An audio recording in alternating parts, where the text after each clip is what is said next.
ಇವತ್ತಿನ ಮೆಗಾ ಸುದ್ದಿ ಚರ್ಚಾ ಕಾರ್ಯಕ್ರಮದಲ್ಲಿ ನಾವು ಮೈಕ್ರೋ ಫೈನಾನ್ಸ್ ನವರು ಜನರಿಗೆ ನೀಡ್ತಾ ಇರುವಂತ ಟಾರ್ಚರ್ ನ ಕುರಿತಾಗಿ ಚರ್ಚೆಯನ್ನ ಮಾಡ್ತಾ ಹೋಗ್ತೀವಿ. ಒಂದ್ ಕಡೆಯಲ್ಲಿ ರಾಜ್ಯದಲ್ಲಿ ಈ ಮೈಕ್ರೋ ಫೈನಾನ್ಸ್ ನವರು ಜನರಿಗೆ ಕಿರುಕುಳವನ್ನ ಹೆಚ್ಚಾಗಿ ಕೊಡ್ತಾ ಇದ್ದಾರೆ ಎನ್ನುವಂತ ದೊಡ್ಡ ಮಟ್ಟದ ಆರೋಪ ಕೇಳಿ ಬರ್ತಾ ಇದೆ. ಇದರಿಂದಾಗಿ ಜನರು ಊರನ್ನೇ ಖಾಲಿ ಮಾಡುವಂತ ಪರಿಸ್ಥಿತಿ ನಿರ್ಮಾಣವಾದ್ರೆ ಕೆಲವೊಂದಿಷ್ಟು ಕಡೆ ಸಾಲ ಕಟ್ಟೋಕಾಗದೆ ಸಾವಿಗೆ ಶರಣಾಗಿದ್ದಾರೆ ಎನ್ನುವಂಥದ್ದಾಗೂ ಕೂಡ ಗಮನಿಸಬೇಕಾದಂತ ವಿಚಾರ. ಇದೇ ನಮ್ಮ ಚರ್ಚಾ ವಿಷಯ. ಮೈಕ್ರೋ ಫೈನಾನ್ಸ್ ಟಾರ್ಚರ್ ಇನ್ನೆಷ್ಟು ಜನರ ಬಲಿ?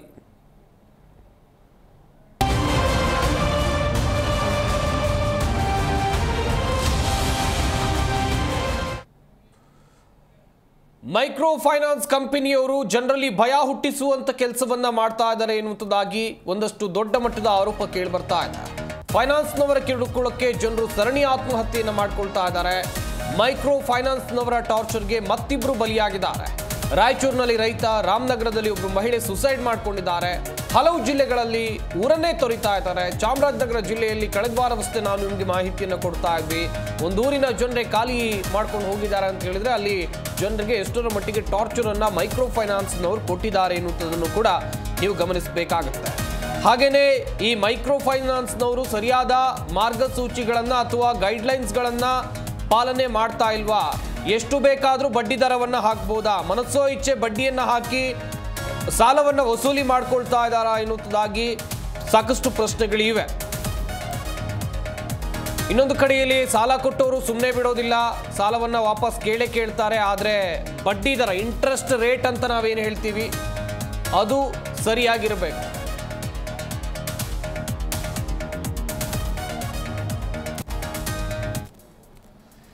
ಇದೇ ವಿಚಾರಕ್ಕೆ ಸಂಬಂಧಿಸಿದಂತೆ ರಾಜ್ಯದ ಗೃಹ ಸಚಿವರಾಗಿರುವಂತಹ ಡಾಕ್ಟರ್ ಜಿ ಪರಮೇಶ್ವರ್ ಅವರು ಮಾತನಾಡಿದ್ದಾರೆ. ಅವರು ಏನು ಹೇಳಿದ್ದಾರೆ ಬನ್ನಿ ನೋಡೋಣ. ಯಾರು ಅದರಲ್ಲಿ ಸಿಕ್ಕಾಕ್ಕೊಂಡು ಪೊಲೀಸ್ಗೆ ಕಂಪ್ಲೇಂಟ್ ಕೊಟ್ಟರೆ ಅದಕ್ಕೆ ತತ್ಕ್ಷಣ ನಾವು ಅದಕ್ಕೆ ಕ್ರಮ ತಗೊಂಡು ಅದಕ್ಕೆ ಇನ್ವೆಸ್ಟಿಗೇಷನ್ ಮಾಡಿ ಅವರು ಯಾವ ರೀತಿ ಮೋಸ ಮಾಡಿದ್ದಾರೆ ಜನಗಳಿಗೆ ಅನ್ನೋದ್ರ ಬಗ್ಗೆ ಈಗಾಗಲೇ ಭಾಳಷ್ಟು ಕಡೆ ನಾವು ಕೇಸ್ಗಳು ಮಾಡಿದ್ದೇವೆ. ಇಲ್ಲಿಯೂ ಏನಾದರೂ ತುಮಕೂರು ಜಿಲ್ಲೆನಲ್ಲಿ ಅಂಥದ್ದು ಆಗಿದ್ದರೆ ನಾವು ಖಂಡಿತವಾಗಿ ಕ್ರಮ ತಗೊಳ್ತೀವಿ. ತಮಗೆ ಗೊತ್ತಿದ್ದಾಗೆ ತಿಪ್ಟೂರಿನಲ್ಲಿ ಒಂದು ಲೇಡಿ ಸೂಸೈಡ್ ಮಾಡಿಕೊಂಡ್ರು. ಇಲ್ಲಿ ಕೂಡ ಅದೇ ರೀತಿ ಒಂದೆರಡು ಇನ್ಸಿಡೆಂಟ್ಗಳಾಯಿತು. ಅದಕ್ಕೆಲ್ಲ ಕ್ರಮ ತೊಗೊಂಡಿದ್ದೀವಿ. ನಾವು ಅವ್ರ ಮೇಲೆ ಕೇಸ್ಗಳು ಬುಕ್ ಮಾಡಿಕೊಂಡು ಅವರಿಗೆಲ್ಲ ಏನು ಕಾನೂನು ಪ್ರಕಾರ ಕ್ರಮ ತೊಗೋಬೇಕು ಅದೆಲ್ಲ ತೊಗೊಂಡಿದ್ದೀವಿ. ಆದರೆ ಇಡೀ ರಾಜ್ಯದಲ್ಲಿ ಅಂಥ ಘಟನೆಗಳು ನಡೆದಾಗೆ ನಾವು ತಡಿಬೇಕು. ಅದು ತಡೆಯೋದಕ್ಕೆ ನಮಗೆ ಮೊದಲೇ ಗೊತ್ತಾಗೋದಿಲ್ಲ. ಮಾನಿಟರ್ ನಾವು ಪೊಲೀಸ್ ಇಲಾಖೆಯವರು ಕಂಪ್ಲೇಂಟ್ ಬಂದು ರಾಜ್ಯದ ಗೃಹ ಸಚಿವರು ಹೇಳ್ತಾ ಇದ್ದಾರೆ ಕ್ರಮವನ್ನು ತೆಗೆದುಕೊಂಡಿದ್ದೀವಿ, ಕಂಪ್ಲೇಂಟ್ ಆಗಿದೆ, ಕೇಸ್ ದಾಖಲಾಗಿದೆ ಅನ್ನೋದಾಗಿ ಹೇಳ್ತಾ ಇದ್ದಾರೆ. ಆದರೆ ಇದೇ ಮೈಕ್ರೋ ಫೈನಾನ್ಸ್ನವರಿಂದ ಕಿರುಕುಳ ಹೆಚ್ಚಾಗಿ ಆತ್ಮಹತ್ಯೆಗೆ ಶರಣಾಗ್ತಾ ಇರೋರ ಸಂಖ್ಯೆ ಕೂಡ ಹೆಚ್ಚಾಗಿದೆ. ಗಮನಿಸಬೇಕಾದಂಥ ವಿಚಾರ. ಮಾಹಿತಿಯನ್ನು ಕೊಡ್ತಾ ಹೋಗ್ತೀವಿ. ನಮ್ಮ ಸ್ಟುಡಿಯೋದಲ್ಲಿ ಅತಿಥಿಗಳು ಕೂಡ ಜಾಯ್ನ್ ಆಗಿದ್ದಾರೆ. ಮೊದಲನೇದಾಗಿ ಕೆ ನಾಗರಾಜ್ ಶಾನುಭೋಗ್, ಪ್ರಧಾನ ಕಾರ್ಯದರ್ಶಿ BAFI ಕರ್ನಾಟಕ. ಸರ್ ನಮಸ್ಕಾರ, ಕಾರ್ಯಕ್ರಮಕ್ಕೆ ಸ್ವಾಗತ. ಸರ್, ಈ ವಿಚಾರವನ್ನು ನೋಡ್ತಾ ಇದ್ದಂಥ ಸಂದರ್ಭದಲ್ಲಿ ಒಂದ್ ಕಡೆಯಲ್ಲಿ ಮೈಕ್ರೋ ಫೈನಾನ್ಸ್ನವರ ಕಿರುಕುಳ ಹೆಚ್ಚಾಗ್ತಾ ಇದೆ ಎನ್ನುವಂಥ ಆರೋಪ, ಈ ಕಡೆಯಿಂದ ಯೋಚನೆ ಮಾಡಬೇಕಾದ್ರೆ ಸಾಲ ಕೊಟ್ಟವರು ಸುಮ್ಮನೆ ಬಿಡೋದಿಲ್ಲ. ಆದರೆ ಮಿತಿ ಮೀರಿದ ಕಿರುಕುಳದಿಂದಾಗಿ ಸಾಕಷ್ಟು ಜನ ಆತ್ಮಹತ್ಯೆಗೆ ಶರಣಾಗ್ತಾ ಇದ್ದಾರೆ, ಮನೆ ಬಿಟ್ಟು ಹೋಗ್ತಾ ಇದ್ದಾರೆ ಎನ್ನುವಂಥ ದೊಡ್ಡ ಮಟ್ಟದಲ್ಲಿ ಆರೋಪ. ಏನು ಹೇಳ್ತೀರಾ ಸರ್ ಈ ಘಟನಾವಳಿಗಳನ್ನು ನೋಡಿದ ತಕ್ಷಣ? ಇದು ಕೇವಲ ಒಂದು ಆತ್ಮಹತ್ಯೆ ಅಥವಾ ಈ ದೃಷ್ಟಿಯಿಂದ ನೋಡುವಂಥದ್ದಲ್ಲ. ಇಡೀ ಮೈಕ್ರೋ ಫೈನಾನ್ಸ್ ವ್ಯವಸ್ಥೆ ಈ ಗ್ರಾಮೀಣ ಆರ್ಥಿಕತೆಯಲ್ಲಿ ಹೆಂಗೆ ಬಂತು ಅನ್ನೋ ಬಗ್ಗೆನೂ ಒಂಚೂರು ಗೊತ್ತಾಗಬೇಕು. ಯಾಕಂದರೆ ಹೆಚ್ಚಿನವರಿಗೆ ಇದು ಗೊತ್ತಿಲ್ಲ ಹೇಗೆ ಬಂತು. ನೋಡಿ, 1969ರಲ್ಲಿ ಪ್ರಮುಖ ಬ್ಯಾಂಕ್ಗಳು ರಾಷ್ಟ್ರೀಕರಣ ಆಯಿತು. ರಾಷ್ಟ್ರೀಕರಣದ ಮುಂಚೆ ಇಡೀ ಗ್ರಾಮೀಣ ಪ್ರದೇಶ ಇರ್ಬೋದು, ಎಲ್ಲೂ ಇರ್ಬೋದು, ಖಾಸಗಿ ಬ್ಯಾಂಕ್ಗಳ ಹಾವಳಿ ಜಾಸ್ತಿ ಇತ್ತು. ಗ್ರಾಮೀಣ ಪ್ರದೇಶದಲ್ಲಂತೂ ಈ ಲೇವಾದೇವಿದಾರರಿದ್ದಾರಲ್ಲ ಅವರ ಹಾವಳಿ ಜಾಸ್ತಿ ಇತ್ತು. ಈ ರಾಷ್ಟ್ರೀಕರಣದ ಪ್ರಮುಖ ಉದ್ದೇಶ, ಬೇರೆ ಬೇರೆ ಉದ್ದೇಶಗಳ ನಡುವೆ ಏನಂದರೆ, ಇದು ಭಾರತ ಹಳ್ಳಿಗಳ ದೇಶ. ಗ್ರಾಮೀಣ ಸಾಲದ ಏನು ಅವಶ್ಯಕತೆ ಇದೆ, ಅದು ಕೃಷಿ ಇರ್ಬೋದು, ಗುಡಿ ಕೈಗಾರಿಕೆ ಇರ್ಬೋದು, ಸಣ್ಣ ಇದು ಬೇರೆ ಬೇರೆ ಆ್ಯಕ್ಟಿವಿಟೀಸ್ ಏನಿದೆ, ಗ್ರಾಮೀಣ ಪ್ರದೇಶದ ಆ್ಯಕ್ಟಿವಿಟೀಸೇ ಮೇಯ್ನು ಜೀವಾಳ ಆಗಿತ್ತಲ್ವಾ ಜನಗಳದ್ದು. ಅದಕ್ಕೆ ಸರಿಯಾದ ಸಾಲವನ್ನು ಒದಗಿಸಬೇಕು ಅನ್ನೋದಕ್ಕೋಸ್ಕರನೇ ಅದು ಒಂದು ಪ್ರಮುಖ ಗುರಿಯಾಗಿ, ಅದು ಏನು, ಹೇಗೆ ಸಾಲ ಒದಗಿಸಬೇಕು, ಅವರು ಆರ್ಥಿಕವಾಗಿ ಸ್ವಾವಲಂಬನೆ ಪಡೀಲಿಕ್ಕೆ ಅವರಿಗೆ ಸಾಲ ಒದಗಿಸಿ. ಆದ್ದರಿಂದ ಏನಾಯಿತು, ರಾಷ್ಟ್ರೀಕರಣ ಆದ ನಂತರ ಹಳ್ಳಿಗಳಲ್ಲಿ ಇಲ್ಲಿ ಈಗ ಖಾಸಗಿ ಬ್ಯಾಂಕ್ಗಳು ಹಳ್ಳಿಗಳಿಗೆ ಹೋಗಲ್ಲ, ದೊಡ್ಡ ದೊಡ್ಡ ಆಕ್ಸಿಸ್ ಬ್ಯಾಂಕ್ ಹೋಗುತ್ತಾ, ICICI ಹೋಗುತ್ತಾ, ಹೋಗಲ್ಲ. ರಾಷ್ಟ್ರೀಕೃತ ಬ್ಯಾಂಕ್ಗಳ ಶಾಖೆಗಳು ಸಿಕ್ಕಾಪಟ್ಟೆ ಎಕ್ಸ್ಪಾನ್ಷನ್ ಆಯಿತು ಹಳ್ಳಿಗಳಲ್ಲಿ ಸಾಲಗಳು. ಆಮೇಲೆ 1970ನೇ ಇಸ್ವಿ ನಂತರ ಅಂದರೆ ಗ್ರಾಮೀಣ ಬ್ಯಾಂಕ್ ಆ್ಯಕ್ಟ್ ತಂದರು. ಯಾಕಂದರೆ ರೀಜನಲ್ ರೂರಲ್ ಬ್ಯಾಂಕ್ RRBs ಅಂತ ಹೇಳಿ, ಇದು ಗ್ರಾಮೀಣ ಸಾಲದ ವ್ಯವಸ್ಥೆಗೋಸ್ಕರನೇ ಹುಟ್ಕೊಂಡಂಥ ಸಂಸ್ಥೆಗಳು ಗ್ರಾಮೀಣ ಬ್ಯಾಂಕ್ಗಳು ಅವಿತ್ತು.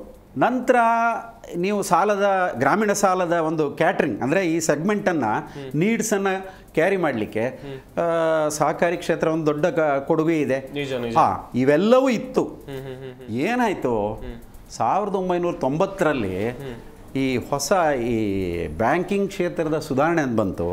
ಮತ್ತು ಕೇಂದ್ರ ಸರ್ಕಾರ ಈ ಉದಾರೀಕರಣ ನೀತಿ ತಂತಲ್ಲ, ಈ ಉದಾರೀಕರಣ ನೀತಿಯ ಫಲವಾಗಿ ಏನಾಯ್ತು ಅಂತಂದರೆ, ಈ ಗ್ರಾಮೀಣ ಬ್ಯಾಂಕ್ದ ಸಾಲದ ಸೆಗ್ಮೆಂಟಿಗೆ ಖಾಸಗಿ ದೊಡ್ಡ ಕಂಪನಿಗಳು ನುಗ್ಗೋದಕ್ಕೆ, ಅದು ದೊಡ್ಡ ಇದದು ಏನು ಹೇಳಿ, ಗ್ರಾಮೀಣ ಸಾಲ ಇದಿದೆಯಲ್ಲ ಮಾರ್ಕೆಟ್, ದೊಡ್ಡ ಮಾರ್ಕೆಟು, ಅಲ್ಲಿ ನುಗ್ಲಿಕ್ಕೆ ಅವಕಾಶ ಕಲ್ಪಿಸಲಿಕ್ಕೆ ಆವಾಗಿನ ಸುಧಾರಣೆ ಕಾರಣ ಆಯಿತು. ಅದು ನರಸಿಂಹಂ ಕಮಿಟಿ 1, 2 ಬೇಕಾದಷ್ಟಿವೆ ಆಯಿತು.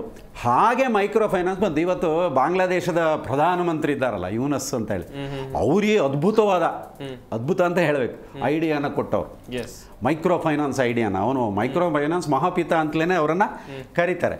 ನಮ್ಮ ದೇಶದಲ್ಲಿ ಏನಾಯಿತು, ಇದೆಲ್ಲ ಏನಂತಂದರೆ, ಮೊದಲನೇದಾಗಿ ಗ್ರಾಮೀಣ ಬ್ಯಾಂಕನ್ನು ಖಾಸಗೀಕರಣ ಮಾಡೋಕ್ಕಾಗಲ್ಲ, ಅದಕ್ಕೋಸ್ಕರ ಲೋಕಲ್ ಏರಿಯಾ ಬ್ಯಾಂಕನ್ನು ತರೋದಕ್ಕೆ ಪ್ರಯತ್ನ ಪಟ್ಟರು. LAB ಅದು ಖಾಸಗಿ ಬ್ಯಾಂಕ್. ಅದನ್ನು ಆವಾಗಿನ ಬ್ಯಾಂಕ್ ನೌಕರರ, ಇಡೀ ಬ್ಯಾಂಕ್ ನೌಕರರ 9 ಯೂನಿಯನ್ಗಳು ಸೇರಿ, ನೌಕರರೆಲ್ಲ ಸೇರಿ ಪ್ರತಿರೋಧ ಒಡ್ಡಿದ್ರ ಫಲವಾಗಿ ಅದು ನಿಂತೋಯ್ತು. ನಂತರ LABಗೆ ಪರ್ಮಿಷನ್ ಕೊಟ್ಟಿರಲಿಲ್ಲ ಅವರು. ಆದರೆ ಈ ಖಾಸಗಿ ಕಾರ್ಪೊರೇಟ್ಗಳ ಒತ್ತಡ ಇರ್ತದಲ್ಲ, ಅಂದರೆ ವಿದೇಶಿ ಬಂಡವಾಳ ಮುಕ್ತವಾಗಿ, ಹಣಕಾಸು ಬಂಡವಾಳ ಮುಕ್ತವಾಗಿ ಹರಿದು ಬರುವಾಗ ಬ್ಯಾಂಕಿಂಗ್ ಕ್ಷೇತ್ರದಲ್ಲಿ ಅಥವಾ ಎಲ್ಲ ಕಡೆ, ಅದಕ್ಕೆ ಮಾರ್ಕೆಟ್ ಬೇಕಲ್ಲ, ತನ್ನ ಲಾಭವನ್ನು. ಒಂದು ಶೇರ್ ಮಾರ್ಕೆಟೇ ಕ್ವಿಕ್ ಆಗಿ ಸಿಗ್ತದೆ, ಈ ಮಾರ್ಕೆಟು ತನಗೆ ಬಿಡಬೇಕು ಎನ್ನುವಂಥ ಒತ್ತಡ ಏನಿದೆ ಈ ಕೇಂದ್ರ ಸರ್ಕಾರಗಳು, ಯಾವುದೇ ಇರಲಿ, ಯಾವುದೇ ಪಕ್ಷ ಇರಲಿ, ಇದೇ ಇರಲಿ, ಈ ಉದಾರೀಕರಣ ನೀತಿಯ ಭಾಗವಾಗಿ ಇದು ಮೈಕ್ರೋ ಫೈನಾನ್ಸ್ ಅನ್ನು ಸಹ NBFCs ಅಂತಿವೆ, ನಾನ್ ಬ್ಯಾಂಕಿಂಗ್ ಫೈನಾನ್ಸ್ ಕಾರ್ಪೊರೇಷನ್ಸ್ ಅಂತ. ವಿತ್ತೀಯ ಸೇರ್ಪಡೆ ಎನ್ನುವ ಹೆಸರಲ್ಲಿ, ಅಂದರೆ ಈ ರಾಷ್ಟ್ರೀಕೃತ ಬ್ಯಾಂಕ್ ಇರ್ಬೋದು, ಬೇರೆ ಯಾವುದೇ ಸರ್ಕಾರಿ ಕ್ಷೇತ್ರದ ಬ್ಯಾಂಕ್ಗಳು ಅಷ್ಟೊಂದು ಗ್ರಾಮಗಳನ್ನು ಕವರ್ ಮಾಡಲಿಕ್ಕೆ ಆಗೋದಿಲ್ಲ. ಹಾಗಾಗಿ ಸಾಲ ನೀಡಿಕೆಗೋಸ್ಕರ ಇವು ಪ್ರೈವೇಟ್ ಈ ಮೈಕ್ರೋ ಫೈನಾನ್ಸ್ಗಳಿಗೆ ಪರ್ಮಿಷನ್ ಕೊಡಬೇಕು ಎನ್ನುವಂಥದ್ದು. ಅದಕ್ಕೆ ಮಾಸ್ಟರ್ ಸರ್ಕ್ಯುಲರು ಬಂತು ರಿಸರ್ವ್ ಬ್ಯಾಂಕಿಂದ. ಈ ಮೈಕ್ರೋ ಫೈನಾನ್ಸ್ ಕಂಪನಿಗಳೆಲ್ಲ ಏನು ಮಾಡ್ತವೆ ಅಂತಂದರೆ, NBFCಸು ಅವರು ಬ್ಯಾಂಕಿನಿಂದ ಸಾಲ ಪಡೆದು, ಬ್ಯಾಂಕ್ ಅವರಿಗೆ 10-12% ಆ ಥರದ ರೇಂಜಲ್ಲಿ ಸಾಲ ಕೊಡ್ತಾರೆ. ಆ ಸಾಲನ ಪಡ್ಕೊಂಡವರು ಅದರ ಮೇಲೆ ತಮ್ಮ ಮಾರ್ಜಿನನ್ನು ಹಾಕಿ ಬಡ್ಡಿಯನ್ನು ಮೇಲ್ಪಡಿಸಿ, ಈಗ ಸಾಧಾರಣ ಮನುಷ್ಯ ಬ್ಯಾಂಕಿಗೆ ಹೋದ್ರೆ ಎಷ್ಟು ಕಷ್ಟ ಇದೆ ಸಾಲ ತಗೊಳ್ಳೋದು ನಿಮ್ಗೆ ಗೊತ್ತಿದೆ. ಇವನು ಮನೆ ಬಾಗಿಲಿಗೆ ಬಂದು ಕೊಡ್ತಾನಲ್ವಾ ಅಂಥೇಳಿ ಜನ ಅವನ ಹತ್ರ ಸಾಲಕ್ಕೆ ಹೋಗ್ತಾರೆ. ಅವನು ಸಿಕ್ಕಾಪಟ್ಟೆ ಪರ್ಸೆಂಟೇಜು, ಅವರೆಲ್ಲ ಸಿಕ್ಕಾಪಟ್ಟೆ ಪರ್ಸೆಂಟೇಜ್, ಎಲ್ಲಿವರೆಗೆ ಅಂದರೆ 40-50%ವರೆಗೂ ಆವಾಗ ಮಿತಿ ಮೀರಿ ಇದು ಮಾಡಿದ ಆಯಿತು. ಇದು ಆಗಿಲ್ಲ ಅಂತಲ್ಲ, ಇದು ಮರುಕಳಿಸ್ತಾ ಇರೋದು ಇದು. ರಿಸರ್ವ್ ಬ್ಯಾಂಕ್ ಆವಾಗ ಏನು ಮಾಡ್ತು, ಆವಾಗ ನಿಮ್ಗೊಂದು ಇದು ಹೇಳ್ತೇನೆ, ಆಂಧ್ರ ಪ್ರದೇಶದಲ್ಲಿ ಇದೇ ಥರದಲ್ಲಿ ಸುಮಾರು 100-200 ಮಹಿಳೆಯರು ಸುಸೈಡ್ ಮಾಡ್ಕೊಂಡ್ರು. ಆವಾಗ ಅಲ್ಲಿ All India Democratic Women's Association ಅಂತ ನನಗೆ ಗೊತ್ತಿದ್ದ ಹಾಗೆ ಆ ಮಹಿಳಾ ಸಂಘಟನೆಗಳೆಲ್ಲ ಸೇರಿ ಇದ್ರ ವಿರುದ್ಧ ದೊಡ್ಡ ಹೋರಾಟ ನಡೆದಾಗ ರಿಸರ್ವ್ ಬ್ಯಾಂಕು ಒಂದು ಮಲೆಗಾಂವ್ ಕಮಿಟಿ ಅಂತ 2011ರಲ್ಲಿ ಅಪಾಯಿಂಟ್ ಮಾಡ್ತು. ಇದೆಲ್ಲ ಏನು ನಡೀತಾ ಇದೆ ಇಲ್ಲಿ ಅಂತ. ಕೊನೆಗೆ ಅಲ್ಲಿ ಏನಾಯಿತು, ಫ್ರೇಮ್ ವರ್ಕನ್ನು ಮತ್ತೊಂದು ಮಾಡಿದರು. ಏನು ರಿಸ್ಟ್ರಿಕ್ಷನ್ ಮಾಡಿದರು ಅಂದರೆ, ಇದು ಯಾವುದೇ ಮೈಕ್ರೋ ಫೈನಾನ್ಸು ಕಂಪನಿಗಳಿರ್ಬೋದು, ಅವರು ಸಾಲಕ್ಕೆ ಮ್ಯಾಕ್ಸಿಮಮ್ ಬಡ್ಡಿ ವಿಧಿಸಬೇಕಾದ್ದು ಅವ್ರು ಎಷ್ಟಕ್ಕೆ ಪಡಿತಾರೋ ಅದಕ್ಕಿಂತ 10-12% ಮಾರ್ಜಿನ್ಗಿಂತ ಜಾಸ್ತಿ ಹಾಕುವಂಗಿಲ್ಲ ಅಂತ. ಅದು ನಿಮ್ಗೆ ಹೇಳ್ತೀನಿ 24% ಆಗ್ತದೆ. 24% ಅದು ಏನು ಚೀಪ್ ಏನಲ್ಲ, ಆದ್ರೂ ಏನಂದ್ರೆ ಅದರಲ್ಲಿ ಕೆಲವೆಲ್ಲ ಹಾಕಿದ್ರು, ಈ ಥರ ಎಲ್ಲ ಇರಬೇಕು, ರಿಕವರಿ ಏಜೆಂಟ್ಸ್ ಹಿಂಗೆ ಅಪಾಯಿಂಟ್ ಮಾಡಬೇಕು, ಹೀಗೆಲ್ಲ ಮೊದಲೇ ಏನೇನೆಲ್ಲ ಇದೆ ಅಂತ ಹೇಳಬೇಕು, ರಿಕವರಿ ಮೆಥಡ್ಸ್ ಹೇಳಬೇಕು, ಎಲ್ಲ ನಿಯಂತ್ರಣಗಳನ್ನು ಅಲ್ಲಿ ಹಾಕಲಾಗಿದೆ, ಟರ್ಮ್ಸ್ ಆ್ಯಂಡ್ ಕಂಡೀಷನ್ಸ್. ಆಯಿತಾ? ಈಗ ಏನಾಯಿತು, 2022ರಲ್ಲಿ ಈ ಮೈಕ್ರೋ ಫೈನಾನ್ಸ್ ಇದೆಲ್ಲ ದೊಡ್ಡ ದೊಡ್ಡ ಕಾರ್ಪೊರೇಟ್ಗಳ ಹಣ ಇದರಲ್ಲಿ ಹರಿದಾಡ್ತದೆ, ಆಯ್ತಾ? ಅವರೆಲ್ಲ ರಿಸರ್ವ್ ಬ್ಯಾಂಕ್ ಮೇಲೆ ಒತ್ತಡ ತಂದು ತಿರ್ಗಾ ಅದನ್ನ ಆ ಮಿತಿಯನ್ನ ಹೇಳಲೇ ಇಲ್ಲ ರಿಸರ್ವ್ ಬ್ಯಾಂಕ್. 2022ರಲ್ಲಿ ಮಾಸ್ಟರ್ ಗೈಡ್ಲೈನ್ಸ್ ಇದೆ. ಸೊ ಹಾಗಾಗಿ ಇವತ್ತೇನಾಯಿತು, ಗ್ರಾಮೀಣ ಪ್ರದೇಶದಲ್ಲಿ ಅಣಬೆಗಳ ಥರ ಆ್ಯಕ್ಚುಲಿ ಅದಕ್ಕೆ ಕಂಪನಿ, ಒಂದು ಮೈಕ್ರೋ ಫೈನಾನ್ಸ್ ಕಂಪನಿ ಮಾಡಬೇಕಾದ್ರೆ ಮಿನಿಮಮ್ 5 ಕೋಟಿ ಬಂಡವಾಳ ಇರಬೇಕು. ಅದು 2025 ಹೊತ್ತಿಗೆ 7 ಕೋಟಿ. ಆಮೇಲೆ ಅದರ ಒಂದು ಅವರ ಆಸ್ತಿಯ ಒಂದು ಏನೋ ಅಸೆಟ್ಸ್ ಇದೆ ಅದರ ಒಂದು 75% ಜಾಸ್ತಿ ಸಾಲ ಕೊಡುವಂಗಿಲ್ಲ. ಆಮೇಲೆ ಸಾಲ ಕೊಡೋದಕ್ಕೆ ನಿಯಮಗಳನ್ನು ಹಾಕಿದೆ. ಏನಂದರೆ ಈ ಮೈಕ್ರೋ ಫೈನಾನ್ಸ್ ಅಂದರೆ ಏನಂದರೆ ಯಾವುದೇ ಒಂದು ಗ್ರಾಮೀಣ ಕುಟುಂಬದ ಒಟ್ಟಾರೆ ಇನ್ಕಮ್, ಆ್ಯನ್ಯುವಲ್ ಇನ್ಕಮ್ 3 ಲಕ್ಷಕ್ಕಿಂತ ಕಮ್ಮಿ ಇದ್ದು ಅವ್ರಿಗೆ ಯಾವುದೇ ಅಡಮಾನ ಇಲ್ಲದೆ ಕೊಡೋ ಸಾಲನೇ ಮೈಕ್ರೋ ಫೈನಾನ್ಸ್ ಅಂತ ಹೇಳ್ತಾರೆ. ಅದಕ್ಕೆ ಈ ಮೈಕ್ರೋ ಫೈನಾನ್ಸ್ ಎಂಟಿಟೀಸ್ ಅಂತ ಹೇಳ್ತೀವಿ. ಅಂದರೆ ರಿಸರ್ವ್ ಬ್ಯಾಂಕ್ ಗೈಡ್ಲೈನ್ಸ್ ಅಂಡರ್ ಯಾವ್ಯಾವ್ದು ಬರ್ತವೆ, ರಾಷ್ಟ್ರೀಕೃತ ಬ್ಯಾಂಕು ಬರ್ತವೆ, ಆಮೇಲೆ ಇದು ಬರ್ತದೆ ಏನು ಖಾಸಗಿ NBFCಸು ಬರ್ತವೆ, ಕೋಆಪರೇಟಿವ್ಸು, ಮತ್ತು ಇವೆಲ್ಲ ಬರ್ತವೆ. ಆದರೆ ಅದಕ್ಕೆಲ್ಲ ಒಂದು ರೂಲ್ಸ್ ಆ್ಯಂಡ್ ರೆಗ್ಯುಲೇಷನ್ ಫ್ರೇಮ್ವರ್ಕ್ ಇದೆ. ಇನ್ಕಮನ್ನು ಅಸೆಸ್ ಮಾಡಬೇಕು, ಮತ್ತು ಒಂದು ಕುಟುಂಬ ತನ್ನ ಇಡೀ ಆದಾಯದ 50%ಗಿಂತ ಜಾಸ್ತಿ ಸಾಲಕ್ಕೆ ರೀಪೇಮೆಂಟ್ ಆಗೋ ಥರ ಸಾಲ ಕೊಡಬಾರ್ದು ಇವರು. ಅರ್ಥ ಆಯ್ತಲ್ಲ? ಸೊ ಇಷ್ಟೆಲ್ಲ ಇದ್ದು ಆಮೇಲೆ ಬಡ್ಡಿ ಚಾರ್ಜ್ ಮಾಡೋದು ಎಷ್ಟು ಅಂತ ಹೇಳಿ ಅದನ್ನು ಮೊದಲೇ ಹೇಳಬೇಕು, ನಾನು ಇದು ಚಾರ್ಜ್ ಮಾಡ್ತೀನಿ ಅಂತ. ಆಮೇಲೆ ರಿಕವರಿ ಪಾರ್ಟಿಗೆ ಬರೋಣ. ನಿಮಗೆ ಟೈಮ್ ಇದೆಯಲ್ವಾ? ರಿಕವರಿ ಪಾರ್ಟಿಗೆ ಬಂದಾಗ ರಿಕವರಿ ಮಾಡೋದಕ್ಕೆ ಏನಾದರೂ ಹೊರಗುತ್ತಿಗೆ ಕೊಟ್ಟು ರಿಕವರಿ ಏಜೆಂಟ್ಸನ್ನು ಅಪಾಯಿಂಟ್ ಮಾಡಿದರೆ ಆ ಏಜೆನ್ಸಿಯ ಡ್ಯೂ ಡೆಲಿಜೆನ್ಸ್ ಮಾಡಬೇಕು. ಅವರ ಎಂಪ್ಲಾಯೀಸ್ ಯಾರಿದ್ದಾರೆ ಅವರು ಪೊಲೀಸರಿಂದ ಅವರ ಕ್ರೆಡೆನ್ಷಿಯಲ್ಸ್ ತಗೋಬೇಕು. ನೋಡಿ, ಈಗ ಗೃಹ ಮಂತ್ರಿಗಳು ಹೇಳ್ತಾರೆ ನಮ್ಗೆ ಗಮನಕ್ಕೆ ಬಂದ ಮೇಲೆ ನಾವು ಆ್ಯಕ್ಟ್ ಮಾಡ್ತೀವಿ ಅಂತ. ಇಲ್ಲ, ಆ ಥರ ಇಲ್ಲ. ಯಾವುದೇ ಒಂದು ಈ RE ಅಂತೀವಲ್ಲ, ಮೈಕ್ರೋ ಫೈನಾನ್ಸ್ ಕಂಪನಿಯ ರಿಕವರಿ ಏಜೆನ್ಸಿ ಇಂಥದ್ದಿದೆ ಅಂತಿದ್ರೆ ಮೊದಲು ಆ ಎಂಪ್ಲಾಯೀಸ್ದೆಲ್ಲ ಅವ್ರದ್ದು ಪೊಲೀಸರ ಹತ್ರ ಅವ್ರ ಕ್ರೆಡೆನ್ಷಿಯಲ್ ಇರಬೇಕು. ಮತ್ತೆ ಅಬ್ಯೂಸಿವ್ ಲ್ಯಾಂಗ್ವೇಜ್ ಯೂಸ್ ಮಾಡಬಾರ್ದು. ರಿಕವರಿಗೆ ಇಂಥ ಪ್ಲೇಸಿಗೆ ಬರಬೇಕು ಅಂತ ಹೇಳಿ ಒಂದು ಮೊದಲೇ ಡೆಸಿಗ್ನೇಟೆಡ್ ಪ್ಲೇಸ್ ಇದ್ರೆ ಅಲ್ಲಿಗೆ ಇವ್ರು ಹೋಗಿ ಕಟ್ಟಬೇಕು ರಿಪೇಮೆಂಟು. ಇಲ್ದಿರ ಅವ್ರ ಮನೆ ಬಾಗ್ಲಿಗೆ ಬರಬಾರ್ದು ಅಂತಲ್ಲ. 9 ಗಂಟೆ ಮೊದಲು ಫೋನ್ ಮಾಡಬಾರ್ದು, ರಾತ್ರಿ ಇಷ್ಟು ಗಂಟೆ ಮೇಲೆ ಮಾಡಬಾರ್ದು, ಹೀಗೆಲ್ಲ ಇದೆ. ಆಮೇಲೆ ರಿಲೇಟಿವ್ಸ್ಗೆ ಕಿರುಕುಳ ಕೊಡಬಾರ್ದು, ಎಲ್ಲ ಇದೆ. ಆದರೆ ಅದೆಲ್ಲವನ್ನು ಮೀರಿ ಇವತ್ತು ಎಲ್ಲವೂ ನಡೆಯೋದ್ರಿಂದ ಇದ್ರ ಮೇಲೆ ಯಾರೂ ಕಂಟ್ರೋಲ್ ಮಾಡದೇ ಇರೋದ್ರಿಂದ ಪಾಪ ಸಾಲ ತಗೊಂಡೋದಕ್ಕೆ ಬೇರೆ ಬೇರೆ ಕಾರಣಗಳಿರ್ತವೆ.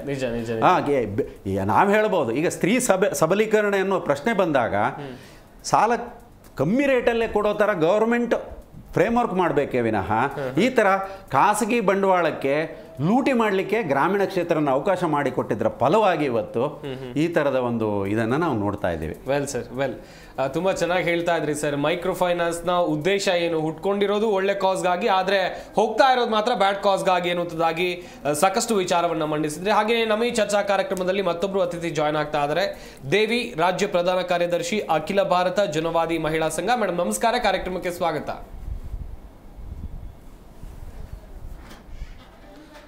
ಮೇಡಮ್ ಅನ್ಮ್ಯೂಟ್ ಮಾಡಿ ಮಾತಾಡಿ. ಮೇಡಮ್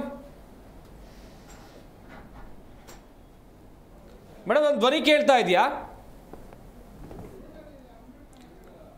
ಸರ್ ನಮಸ್ತೆ, ಕೇಳಿಸ್ತಾ ಇದೆ ಸರ್. ಎಸ್ ಮಾತಾಡಿ ಮೇಡಮ್.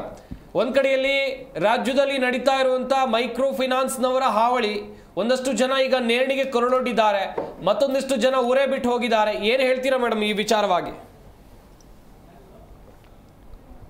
ಸರ್, ಮೈಕ್ರೋ ಫೈನಾನ್ಸ್ ಸಂಸ್ಥೆಗಳು ಗ್ರಾಮೀಣ ಭಾಗದ ದಲಿತ, ಹಿಂದುಳಿದಂತ ವರ್ಗದ ಹೆಣ್ಮಕ್ಳು, ಬಡ ಕೂಲಿಕರು, ರೈತ ಹೆಣ್ಮಕ್ಳು, ಮತ್ತೆ ಅಲ್ಪಸಂಖ್ಯಾತರು ಎಲ್ಲಿ ಬಡ ಕೂಲಿಕಾರ ಹೆಣ್ಮಕ್ಳು ಇದಾರೋ ಆ ಕೇರಿಗಳಿಗೆ ಹೋಗಿ ಅವರು ಬೇಡ ಅಂತ ಹೇಳಿದ್ರು ಸಾಲವನ್ನು ಕೊಡುವಂತ ಪ್ರವೃತ್ತಿಗಳು ಹೆಚ್ಚಾಗ್ತಾ ಇದೆ. ಸುಮಾರು ನಾಯಿ ಕೊಡಗಳ ನಲ್ಲಿ ಒಂದು ವಿಲೇಜ್ಗೆ ಹೋದ್ರೆ ಸುಮಾರು 60ರಿಂದ 70 ಮೈಕ್ರೋ ಫೈನಾನ್ಸ್ ಸಂಸ್ಥೆಗಳಿದೆ. ನಾವು ಮೊನ್ನೆ 1 ವರ್ಷದ ಹಿಂದೆ ನಾವು ತುಮಕೂರು ಜಿಲ್ಲೆ ತಿಪ್ಟೂರ್ಗೆ ಹೋದಂತ ಸಂದರ್ಭದಲ್ಲಿ ಕುರಿ ಕಾಯುವಂತ ಒಬ್ಬ ಹೆಣ್ಣು ಮಗಳು, ಅಂಗವಿಕಲ ಹೆಣ್ಣು ಮಗಳು ಒಂದು 5 ಮೈಕ್ರೋ ಫೈನಾನ್ಸ್ ಸಂಸ್ಥೆಗಳಲ್ಲಿ ಸಾಲ ಮಾಡಿದ್ದಾರೆ. ಮತ್ತೆ ಸಾಲವನ್ನ ತೀರ್ಸಲಿಕ್ಕಾಗದೇ ಎಷ್ಟೋ ಜನ ಹೆಣ್ಣು ಮಕ್ಕಳು ತನ್ನ ತಾಳಿಯನ್ನ ಹಡೆ ಇಟ್ಟಿರ್ತಕ್ಕಂಥ ಉದಾಹರಣೆಗಳು ಸಾಕಷ್ಟಿದೆ. ಅದು ಇಂತಹ ಸಂದರ್ಭದಲ್ಲಿ ಮೊನ್ನೆ ಇತ್ತೀಚಿನ ದಿನಗಳಲ್ಲಿ ಪ್ರತಿನಿತ್ಯ ಪತ್ರಿಕೆಗಳಲ್ಲಿ ಚಾಮರಾಜನಗರದಲ್ಲಿ ಇರ್ಬೋದು, ಮೈಸೂರಿನಲ್ಲಿ ಒಂದು ಹಳ್ಳಿನಲ್ಲಿ ಇರ್ಬೋದು, ಮತ್ತೆ ರಾಮನಗರ ತಾಲೂಕಿನಲ್ಲಿ, ಮಳವಳ್ಳಿನಲ್ಲಿ, ಮತ್ತೆ ಕಲಬುರ್ಗಿನಲ್ಲಿ ಎಲ್ಲಾ ಕಡೆ ಹೆಣ್ಣುಮಕ್ಳು ಆತ್ಮಹತ್ಯೆ ಮಾಡ್ಕೊಳ್ತಕ್ಕಂಥ ಸಂಖ್ಯೆ ಹೆಚ್ಚಾಗ್ತದೆ. ಯಾಕೆ ಅಂತ ಹೇಳಿದ್ರೆ ಮನೆ ಬಾಗಿಲಿಗೆ ಹೋಗಿ ಎಷ್ಟೋ ಜನ ಹೆಣ್ಣುಮಕ್ಳು ಏನು ಅಟ್ಟದ ಮೇಲೆ ಅನ್ಸ್ಕೊಂಡಿದ್ದಾರೆ. ಮತ್ತೆ ಎಷ್ಟೋ ಜನ ಹೆಣ್ಮಕ್ಳು ಮನೆ ಒಳಗಡೆ ಇದ್ಕೊಂಡು ಇಲ್ಲ ಅಂತ ಹೇಳ್ತಿದ್ದಾರೆ. ಆದ್ರೆ ಮನೆ ಒಳಗಡೆ ಮೈಕ್ರೋ ಫೈನಾನ್ಸ್ ಸಂಸ್ಥೆಯ ಸಾಕಷ್ಟು ಜನ ಪ್ರತಿನಿಧಿಗಳು ಅವ್ರು ಎಲ್ಲಿದ್ದಾರೆ ಅಂತ ಹೋಗಿ ಹುಡುಕಿ, ನಿನಗೆ ಮಾನ ಮರ್ಯಾದೆ ಇಲ್ವಾ, ಸಾಲ ತಕೊಳ್ಳಿಕ್ಕೆ ಭಯ ಇಲ್ದಾನೆ ಇರ್ತಕ್ಕಂಥದ್ದು, ಇವಾಗ ಸಾಲ ತಗೊಂಡ್ಮೇಲೆ ಭಯ ಯಾಕೆ ಬಂತು, ನೀವಿರೋ ತನಕ ಸಾಯಿರಿ, ಸಾಲನಾದ್ರೂ ಮನ್ನಾ ಆಗ್ತದೆ ಅನ್ನುವಂತ ಪದಗಳನ್ನ ನೇರ ಮಾತಾಡಿದ್ದಾರೆ. ಮತ್ತೆ ನೀವು ಊರ್ ಬಿಟ್ಟು ಎಷ್ಟೋ ಜನ ಹೆಣ್ಮಕ್ಳು ಹೊರಟೋಗಿದ್ದಾರೆ. ಒಂದು ಮದ್ದೂರು ಮಳವಂಡ್ಯ ಜಿಲ್ಲೆ ಮದ್ದೂರು ತಾಲೂಕಿನ ಕೆರೆಮೇಗಲ ದೊಡ್ಡಿನಲ್ಲಿ 1.5 ವರ್ಷದ ಹಿಂದೆ ಸಾಲ ಮಾಡಿ ಗಂಡ ವ್ಯವಸಾಯ ಸಾಲ ಮಾಡ್ದ, ಸಾಲ ತೀರ್ಸ್ಲಿಕ್ಕೆ ಆಗ್ಲಿಲ್ಲ, ಬೆಳೆ ಬಂದಿಲ್ಲ. ಇನ್ನು ಮೈಕ್ರೋ ಫೈನಾನ್ಸ್ ಹೆಚ್ಚಾದಾಗ ಬೆಂಗಳೂರಿಗೆ ಹೋಗಿದ್ದಾರೆ ಸರ್. ಈ ಮೊಬೈಲ್ ನೆಟ್ವರ್ಕ್ ಅನ್ನ ಹುಡಿಕೊಂಡು ಹೋಗಿ ಧರ್ಮಸ್ಥಳ ಸಂಘದವರು ಆ ಹೆಣ್ಣು ಮಕ್ಳ ಮೇಲೆ ಟಾರ್ಚರ್ ಕೊಟ್ಟಿದ್ದಾರೆ. ಹೆಣ್ಣು ಮಕ್ಳ ಆ ಟಾರ್ಚರ್ಗೆ ಬೇಸತ್ತು ಅಕ್ಕಪಕ್ಕದ ಮನೆಯವರು ಸಾಲ ಮಾಡಿ ಇಲ್ಲಿ ಬಂದಿದ್ಯಾ ನೀನು ಅಂತ ಬೈದ್ರು ಅನ್ನುವಂತ ಕಾರಣಕ್ಕೋಸ್ಕರ ಸೂಸೈಡ್ ಮಾಡ್ಕೊಂಡು ಸತ್ತೋಗಿದ್ದಾರೆ. ಈ ತರದಲ್ಲಿ ಹೆಣ್ಣು ಮಕ್ಕಳನ್ನ ಇವತ್ತು ಸುಲಿಗೆ ಮಾಡ್ಲಿಕ್ಕೆ ನಿಂತಿದ್ದಾರೆ. ಸಾಲ ಬೇಡ ಅಂದ್ರೂ ಅವ್ರ ಟಾರ್ಗೆಟ್ ಗಳನ್ನ ಮುಗಿಸ್ಬೇಕು. ಒಂದು ಪ್ರತಿನಿಧಿಗೆ ನೀನು 1 ತಿಂಗಳಲ್ಲಿ 50 ಲಕ್ಷ 1 ಕೋಟಿ ರೂಪಾಯಿನ ನೀನು ಸಾಲವನ್ನ ಕೊಟ್ರೆ ನಿನ್ಗೆ ಎಷ್ಟಿಷ್ಟು ಕಮಿಷನ್ಸ್ ಅಂತ ಇರ್ತದೆ. ಆವಾಗ ಏನ್ ಮಾಡ್ತಾರೆ ಪ್ರತಿನಿಧಿಗಳು, ಅವ್ರು ಬೇಡ ಅಂತಂದ್ರು ಇನ್ನೂ 50,000 ತಗೊಂಡಿದ್ರೆ 30,000 ರೂಪಾಯಿ ಇರ್ತದೆ ಅವ್ರ ಹತ್ರ. ಇನ್ 20,000ಕ್ಕೆ ಇನ್ನೊಂದು 50,000 ಕೊಡ್ತಾರೆ. ಇನ್ನೊಂದು 50,000 ಮತ್ತೆ ಇನ್ನೊಂದು ಗುಂಪಿನವ್ರು ಬಂದು ಈ ಸಾಲ ತೀರಿಸ್ಲಿಕ್ಕೆ ಮತ್ತೆ ಇನ್ನೊಂದು ಗುಂಪಿನ ಸಾಲ ಮಾಡ್ತಾರೆ. 50 ಸಾಲ ಅವರ ಸಾಲ ಮಾಡಿದಂತ ಒಬ್ಬ ಹೆಣ್ಣು ಮಗಳು ತುಮಕೂರು ಜಿಲ್ಲೆನಲ್ಲಿ ಸುಮಾರು 5 ಲಕ್ಷ ರೂಪಾಯಿ ತನಕ ಸಾಲ ಬಡ್ಡಿಗೆ ಹೋಗಿದೆ. ಆದಾಯ ಇಲ್ಲ. ದಿನನಿತ್ಯದ ಅಗತ್ಯ ವಸ್ತುಗಳ ಬೆಲೆಗೆ, ಅಗತ್ಯ ವಸ್ತುಗಳಿಗೆ ಏನ್ ಅಗತ್ಯ ಇದೆಯೋ ಅದನ್ನ ಕೊಂಡ್ಕೊಳ್ಳಿಕ್ ಆಗ್ತಾ ಇಲ್ಲ. ಅಕ್ಕಿ, ಬೇಳೆ ಮತ್ತೆ ಏನ್ ಬೇಕೋ ಅದಕ್ಕೋಸ್ಕರ ಸಾಲ ಮಾಡಿರ್ತಕ್ಕಂಥವ್ರು ಅತಿ ಹೆಚ್ಚಿದ್ದಾರೆ. ಮತ್ತೆ ಮಕ್ಕಳ ಎಜುಕೇಶನ್ಗೋಸ್ಕರ ಸಾಲ ಮಾಡಿರ್ತಕ್ಕಂಥವ್ರು ಇದ್ದಾರೆ, ಶಿಕ್ಷಣಕ್ಕೋಸ್ಕರ ಸಾಲ ಮಾಡಿರ್ತಕ್ಕಂಥವ್ರು ಇದ್ದಾರೆ. ಈ ಸಾಲ ಮಾಡಿದಂತವ್ರು ಯಾರೂನು ದೊಡ್ಡ ಮನೆ ಚಿನ್ನ ತಗೊಳ್ಳಿಕ್ಕಲ್ಲ, ಅಗತ್ಯವಾದ ಸಾಲ ತಗೊಂಡಿದ್ದಾರೆ ಹೊರತು ಯಾವ್ದಕ್ಕೂ ಅಲ್ಲ. ಇಂತಹ ಸಂದರ್ಭದಲ್ಲಿ ಇವತ್ತು ಸರ್ಕಾರಗಳು ಕಣ್ಮುಚ್ಚಿ ಕುಂತಿದೆ. ಹೆಣ್ಮಕ್ಳು ಇಷ್ಟೊಂದೆಲ್ಲ ಸೂಸೈಡ್ ಮಾಡ್ಕೊತಾ ಇದಾರೆ. ಈ ಸರ್ಕಾರನ ಇವತ್ತು ಸೂಸೈಡ್ ಮಾಡ್ತಾ, ಹೆಣ್ಮಕ್ಳು ಆತ್ಮಹತ್ಯೆ ಮಾಡ್ಕೊಳ್ಳಿಕ್ಕೆ ಕೊಲೆ ಮಾಡ್ತಾ ಇರ್ತಕ್ಕಂಥದ್ದು ಸರ್ಕಾರಗಳು. ಯಾಕೆ ಅಂದ್ರೆ ಕೇಂದ್ರ ಸರ್ಕಾರ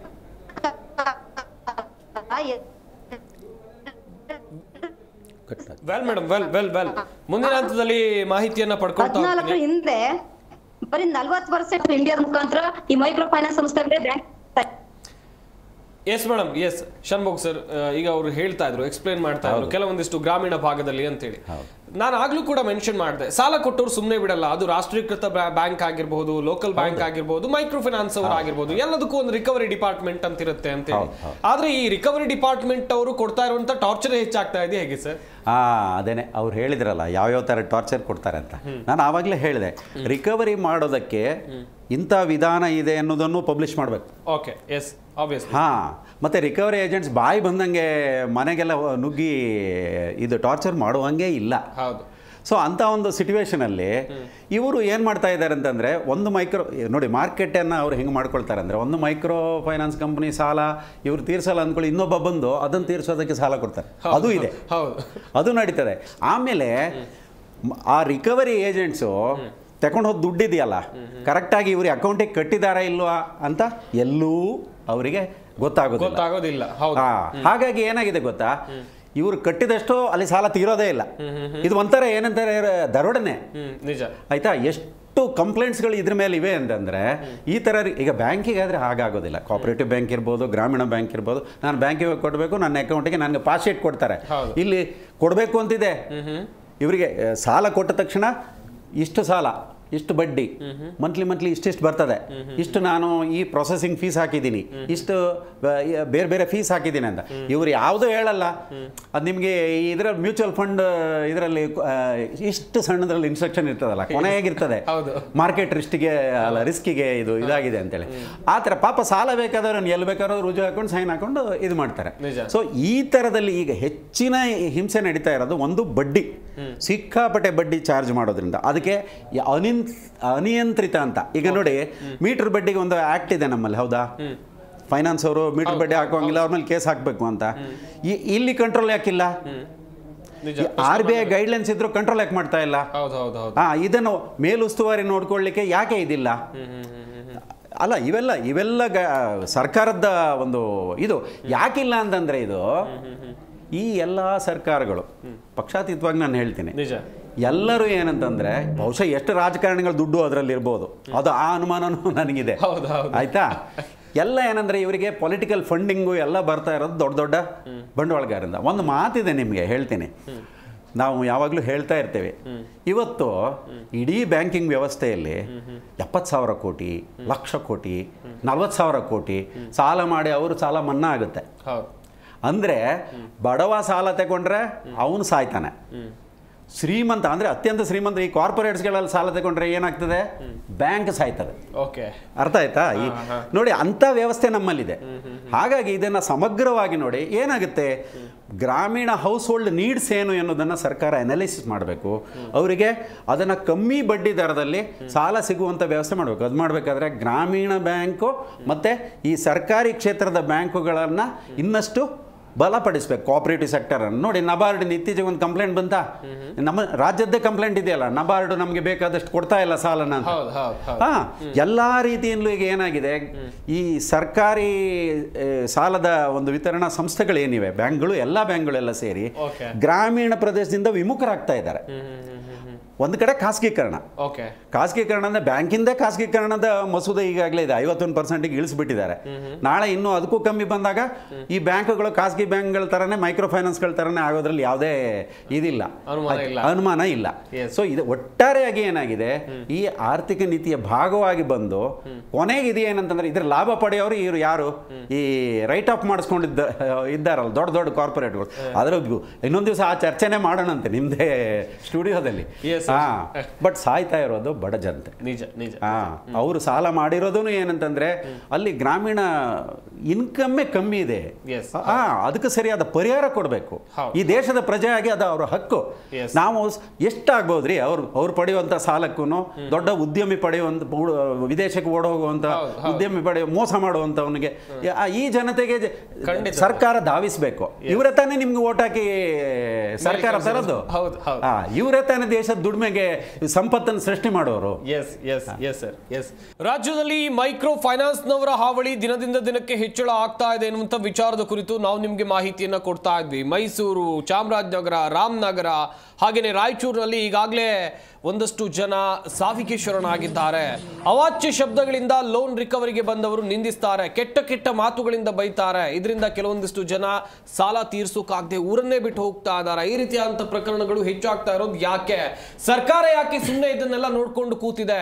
ಗೃಹ ಸಚಿವರು ಹೇಳ್ತಾರೆ ಕ್ರಮ ತೆಗೆದುಕೊಳ್ತೀವಿ ಅಂತೇಳಿ. ಯಾವಾಗ ಇವರು ಕ್ರಮವನ್ನು ತೆಗೆದುಕೊಳ್ಳೋದು? ಹಾಗಾದ್ರೆ ಪ್ರಶ್ನೆಯನ್ನ ಮಾಡಲೇಬೇಕಾಗುತ್ತೆ. ಹಾಗೆ ನಮ್ಮ ಈ ಕಾರ್ಯಕ್ರಮದಲ್ಲಿ ಮತ್ತೊಬ್ರು ಅತಿಥಿ ಕೂಡ ಜಾಯ್ನ್ ಆಗ್ತಾ ಇದ್ದಾರೆ. ಶಶಿಧರ್ ಶೆಟ್ಟಿ, ನಿಕಟಪೂರ್ವ ಅಧ್ಯಕ್ಷರು, ಕಾಸಿಯಾ. ಸರ್ ನಮಸ್ಕಾರ, ಕಾರ್ಯಕ್ರಮಕ್ಕೆ ಸ್ವಾಗತ.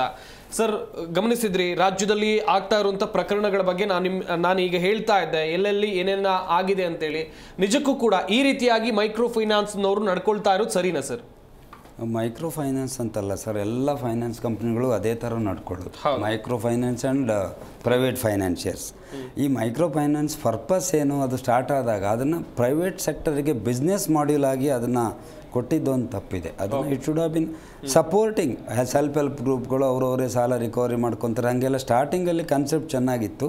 ಅದೇನಾಯಿತು, ಏನು ಮಾಡಿದರೂ ಕೂಡ ಯಾವುದೇ ಸೋಷಿಯಲ್ ಅಬ್ಜೆಕ್ಟಿವ್ ಇಟ್ಕೊಂಡು ಮಾಡಿದರೂ ಕೂಡ ಎಂಡ್ ಆಫ್ ದ ಡೇ ಅದು ಬಿಸ್ನೆಸ್ ಆಗಿ ಟರ್ನ್ ಆಗ್ತದೆ. ಪ್ರೈವೇಟ್ ಪ್ಲೇಯರ್ಸ್ ಬಂದಾಗ ದುಡ್ಡು ಕೊಟ್ಟವ್ರು, ನಮಗೀಗ ಯಾರೋ ಆತ್ಮಹತ್ಯೆ ಮಾಡಿಕೊಂಡಾಗ ಎಲ್ಲ ನಾವು ಅದ್ರ ಹೈಲೈಟಿಗೆ ಬರುತ್ತೆ. ಎಷ್ಟೋ ಜನ ತುಂಬ ಇದ್ದಿದ್ದನ್ನೆಲ್ಲ ಕಳ್ಕೊಳ್ಳೋರಿದ್ದಾರೆ, ಅದನ್ನು ಮಿಸ್ಯೂಸ್ ಮಾಡುವವರು ಇದ್ದಾರೆ. ಇದಕ್ಕೆ ಒಂದು ರೆಗ್ಯುಲೇಟರಿ ಅಥಾರಿಟಿ ಒಂದು ಮಾಡಿದರೆ ಮಾತ್ರ, ತಾಲೂಕು ಲೆವೆಲಲ್ಲಿ, ಡಿಸ್ಟ್ರಿಕ್ಟ್ ಲೆವೆಲಲ್ಲಿ ಈ ಥರ ರೀಪೇಮೆಂಟ್ ಇಶ್ಯೂಸ್ ಬಂದಾಗ ಅದೊಂದು ಆರ್ಬಿಟ್ರೇಷನ್ ಸೆಲ್ ಎಲ್ಲ ಕಡೆ ಇದ್ದರೆ ಮಾತ್ರ ಇದನ್ನು ಈ ಹಾವಳಿ ತಪ್ಪಿಸ್ಬೋದು. ಅವ್ರ ದುಡ್ಡು ಯಾಕೆ ಕಟ್ಟಲಿಕ್ಕೆ ಆಗ್ತಿಲ್ಲ, ಇಂಟೆನ್ಷನ್ ಅಲ್ಲ, ಇದೆಲ್ಲ ಅವರಿಗೆ ಮನೆಗೆ ಬಂದು ಬೈಯೋದು ಅದು ಮಾತ್ರ ಅಲ್ಲ, ತುಂಬ ರೀತಿಯ ಒಂದು ಹಾವಳಿ ಇರುತ್ತೆ.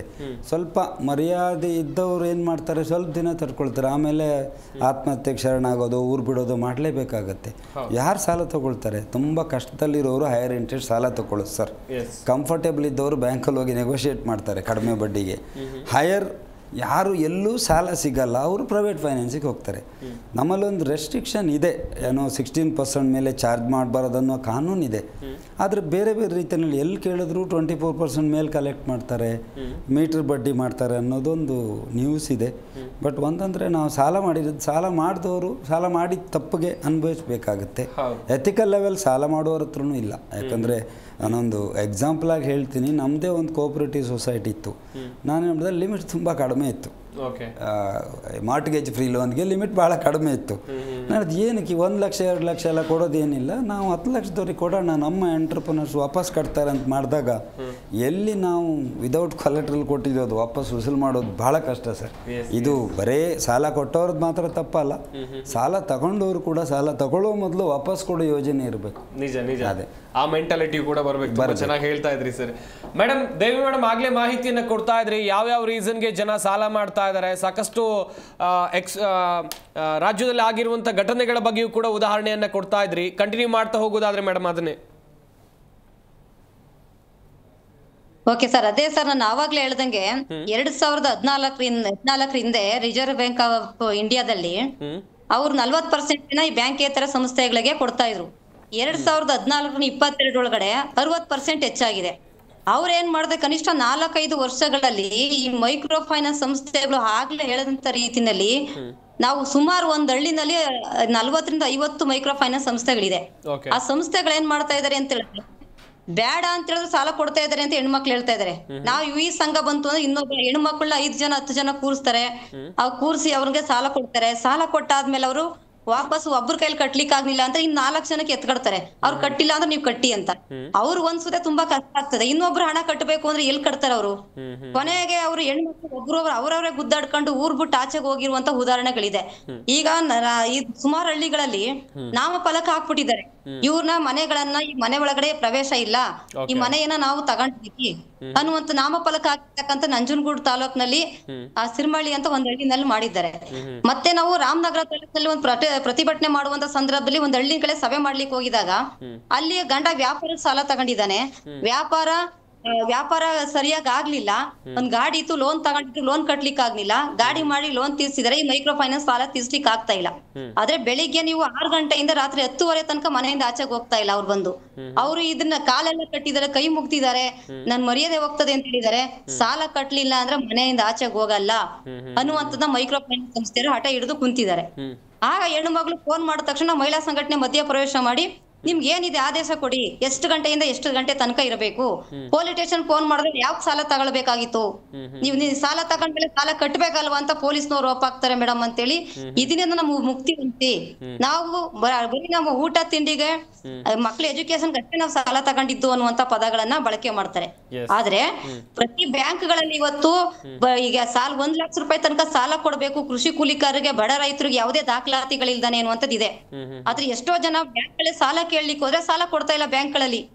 ನೀವು ಸೂರಿಟಿ ಬೇಕು ಅಂತ ಕೇಳ್ತಾರೆ.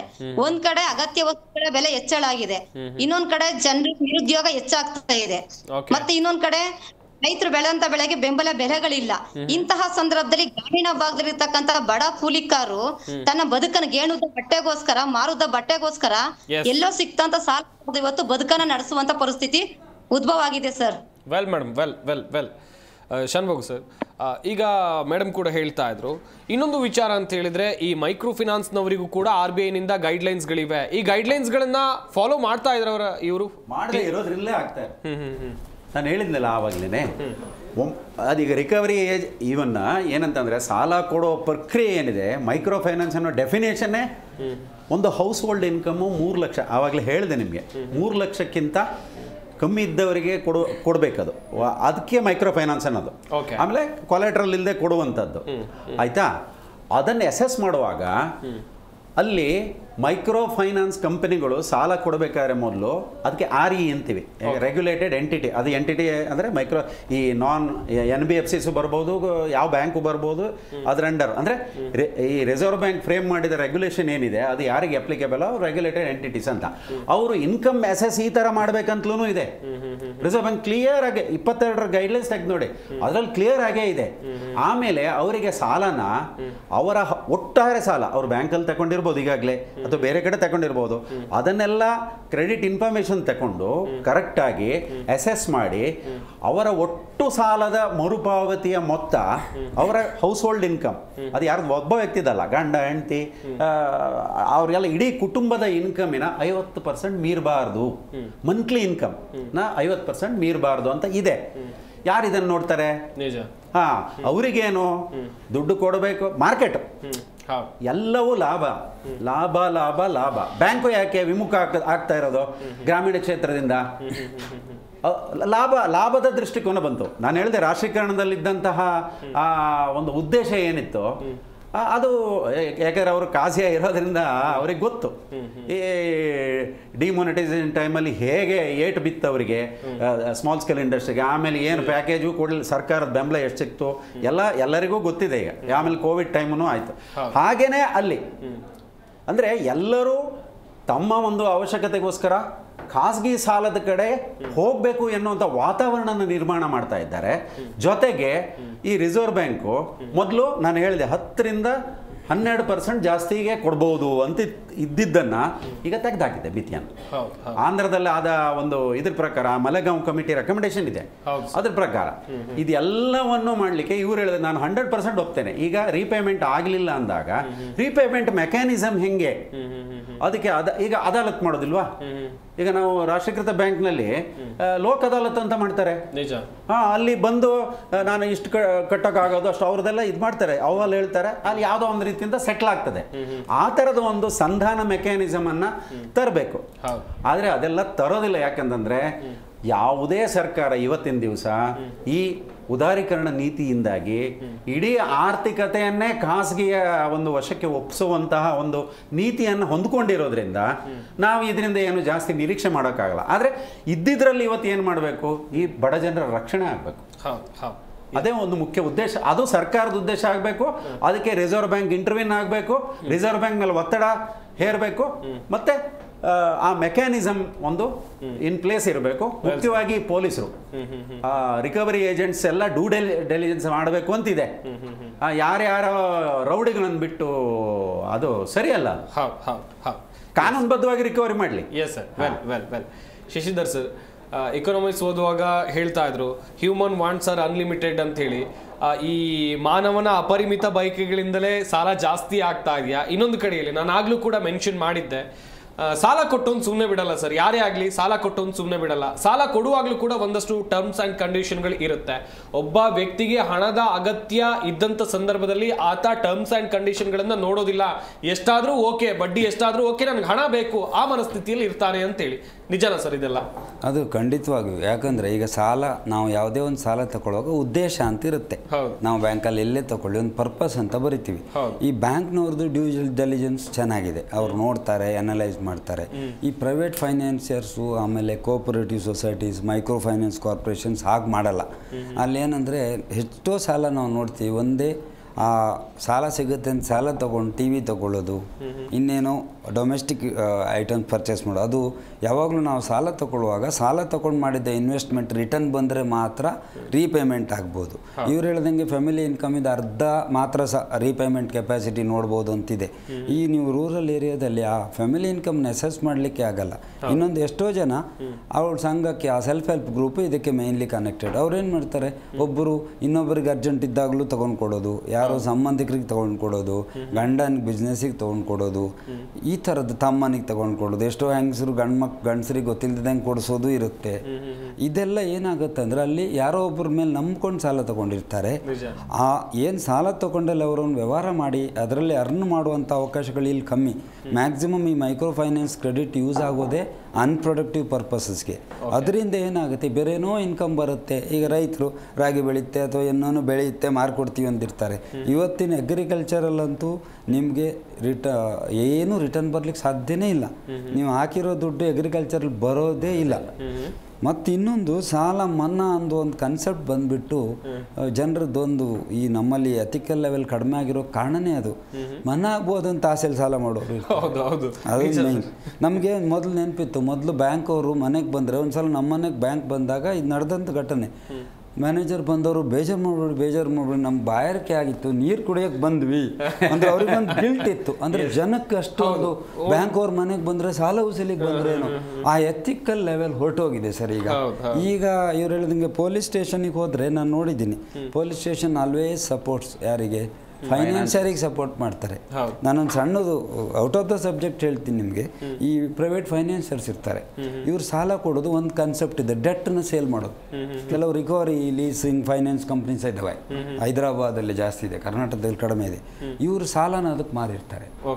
ಯಾವುದೋ ಒಂದು ಮಷಿನರಿನ ಡಮ್ಮಿ ಇವ್ರು ನಾವು ಸಾಲ ತಗೊಳ್ಳೋರು ಏನು ಮಾಡ್ತೀವಿ ಅಂದರೆ, ಬ್ಯಾಂಕ್ ಅವ್ರು ಹೇಳಿದಲ್ಲಿ ಸೈನ್ ಮಾಡೋದು ಒಂದು ಕೆಟ್ಟ ಅಭ್ಯಾಸ ಇದೆ ನಮಗೆ, ಏನೂ ಓದಲ್ಲ, ಬ್ಲ್ಯಾಂಕ್ ಚೆಕ್ಕು ಕೊಡೋದು, ದುಡ್ಡು ಸಿಕ್ಕಿದ್ರೆ ಸಾಕು.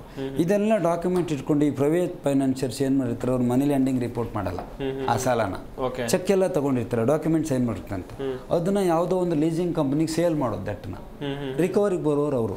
ನನಗೆ ಒಂದು 4-5 ಕೇಸ್ ಹಿಂಗೆ ಬಂದಾಗ ಹೋಗಿ ಪೊಲೀಸರು ಬಂದು ಮಷಿನರಿ ಜಪ್ತಿ ಮಾಡ್ತೀವಿ ಅಂತ ತೊಗೊಂಡು ಹೋಗ್ತೀವಿ ಅಂತ ಬಂದಿದ್ದಾರೆ. ನಾನು ಯಾಕೆ ತೊಗೊಂಡು ಹೋಗ್ತೀರಾ? ನಿಮ್ಗೆ ಎಲ್ಲಿ ಪ್ರೂಫ್ ಇದೆ? ಮಷಿನರಿ ನಂಬರ್ ತೋರಿಸಿ, ಡಾಕ್ಯುಮೆಂಟಲ್ಲಿ ಯಾವ ಮಷಿನರಿ ಹೈಪೋಥಿಕೇಶನ್ ಆಗಿದೆ ಅಂತ ತೋರಿಸಿ.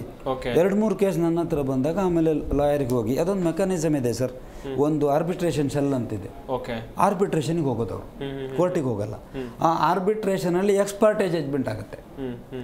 ಅವನು ಸಾಲಗಾರನಿಗೆ ನೋಟಿಸು ಕೊಡೋದಿಲ್ಲ, ಆ ಆರ್ಡರ್ ಇಟ್ಕೊಂಡು ಪೊಲೀಸರು ಬರೋದು ರಿಕವರಿಗೆ.